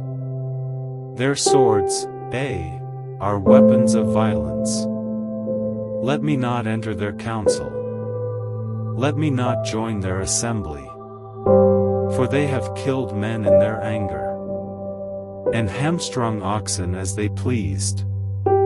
Cursed be their anger, so fierce, and their fury, so cruel. I will scatter them in Jacob, and disperse them in Israel. Judah, your brothers will praise you. Your hand will be on the neck of your enemies. Your father's sons will bow down to you. You are a lion's cub, Judah. You return from the prey, my son. Like a lion he crouches and lies down. Like a lioness, who dares to rouse him? The scepter will not depart from Judah, nor the ruler's staff from between his feet, until he to whom it belongs shall come, and the obedience of the nations shall be his. He will tether his donkey to a vine, his colt to the choicest branch. He will wash his garments in wine, his robes in the blood of grapes. His eyes will be darker than wine, his teeth whiter than milk. Zebulun will live by the seashore, and become a haven for ships. His border will extend toward Sidon. Issachar is a raw-boned donkey, lying down among the sheep pens.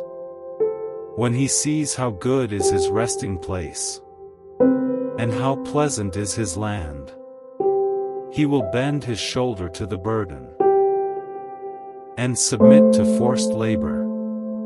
Dan will provide justice for his people. As one of the tribes of Israel, Dan will be a snake by the roadside, a viper along the path, that bites the horse's heels, so that its rider tumbles backward. I look for your deliverance, Lord. Gad will be attacked by a band of raiders, but he will attack them at their heels. Asher's food will be rich. He will provide delicacies fit for a king. Naphtali is a doe set free, that bears beautiful fawns. Joseph is a fruitful vine near a spring, whose branches climb over a wall. With bitterness archers attacked him. They shot at him with hostility, but his bow remained steady. His strong arm stayed limber, because of the hand of the mighty one of Jacob, because of the shepherd, the rock of Israel, because of your father's God, who helps you, because of the Almighty, who blesses you, with blessings of the skies above, blessings of the deep springs below, blessings of the breast and womb. Your father's blessings are greater than the blessings of the ancient mountains, than the bounty of the age-old hills. Let all these rest on the head of Joseph, on the brow of the prince among his brothers. Benjamin is a ravenous wolf. In the morning he devours the prey. In the evening he divides the plunder. All these are the 12 tribes of Israel, and this is what their father said to them when he blessed them, giving each the blessing appropriate to him. The death of Jacob. Then he gave them these instructions: I am about to be gathered to my people. Bury me with my fathers in the cave in the field of Ephron the Hittite, the cave in the field of Machpelah, near Mamre in Canaan, which Abraham bought along with the field as a burial place from Ephron the Hittite. There Abraham and his wife Sarah were buried, there Isaac and his wife Rebekah were buried, and there I buried Leah. The field and the cave in it were bought from the Hittites. When Jacob had finished giving instructions to his sons, he drew his feet up into the bed, breathed his last and was gathered to his people. Chapter 50. Joseph threw himself on his father and wept over him and kissed him. Then Joseph directed the physicians in his service to embalm his father Israel. So the physicians embalmed him, taking a full 40 days, for that was the time required for embalming. And the Egyptians mourned for him 70 days. When the days of mourning had passed, Joseph said to Pharaoh's court, "If I have found favor in your eyes, speak to Pharaoh for me. Tell him, my father made me swear an oath and said, I am about to die. Bury me in the tomb I dug for myself in the land of Canaan. Now let me go up and bury my father, then I will return." Pharaoh said, "Go up and bury your father, as he made you swear to do." So Joseph went up to bury his father. All Pharaoh's officials accompanied him, the dignitaries of his court and all the dignitaries of Egypt, besides all the members of Joseph's household and his brothers and those belonging to his father's household. Only their children and their flocks and herds were left in Goshen. Chariots and horsemen also went up with him. It was a very large company. When they reached the threshing floor of Atad, near the Jordan, they lamented loudly and bitterly, and there Joseph observed a 7-day period of mourning for his father. When the Canaanites who lived there saw the mourning at the threshing floor of Atad, they said, "The Egyptians are holding a solemn ceremony of mourning." That is why that place near the Jordan is called Abel Mizraim. So Jacob's sons did as he had commanded them. They carried him to the land of Canaan and buried him in the cave in the field of Machpelah, near Mamre, which Abraham had bought along with the field as a burial place from Ephron the Hittite. After burying his father, Joseph returned to Egypt, together with his brothers and all the others who had gone with him to bury his father. When Joseph's brothers saw that their father was dead, they said, "What if Joseph holds a grudge against us and pays us back for all the wrongs we did to him?" So they sent word to Joseph, saying, "Your father left these instructions before he died. This is what you are to say to Joseph: I ask you to forgive your brothers the sins and the wrongs they committed in treating you so badly. Now please forgive the sins of the servants of the God of your father." When their message came to him, Joseph wept. His brothers then came and threw themselves down before him. "We are your slaves," they said. But Joseph said to them, "Don't be afraid. Am I in the place of God?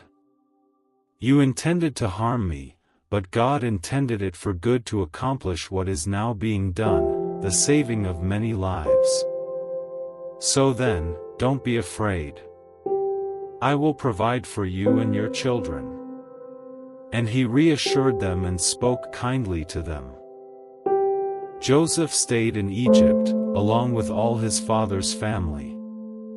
He lived 110 years and saw the third generation of Ephraim's children. Also the children of Machir son of Manasseh were placed at birth on Joseph's knees. Then Joseph said to his brothers, "I am about to die. But God will surely come to your aid and take you up out of this land to the land he promised on oath to Abraham, Isaac, and Jacob."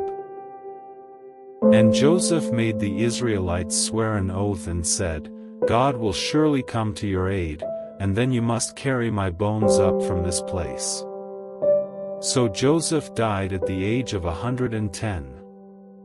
And after they embalmed him, he was placed in a coffin in Egypt.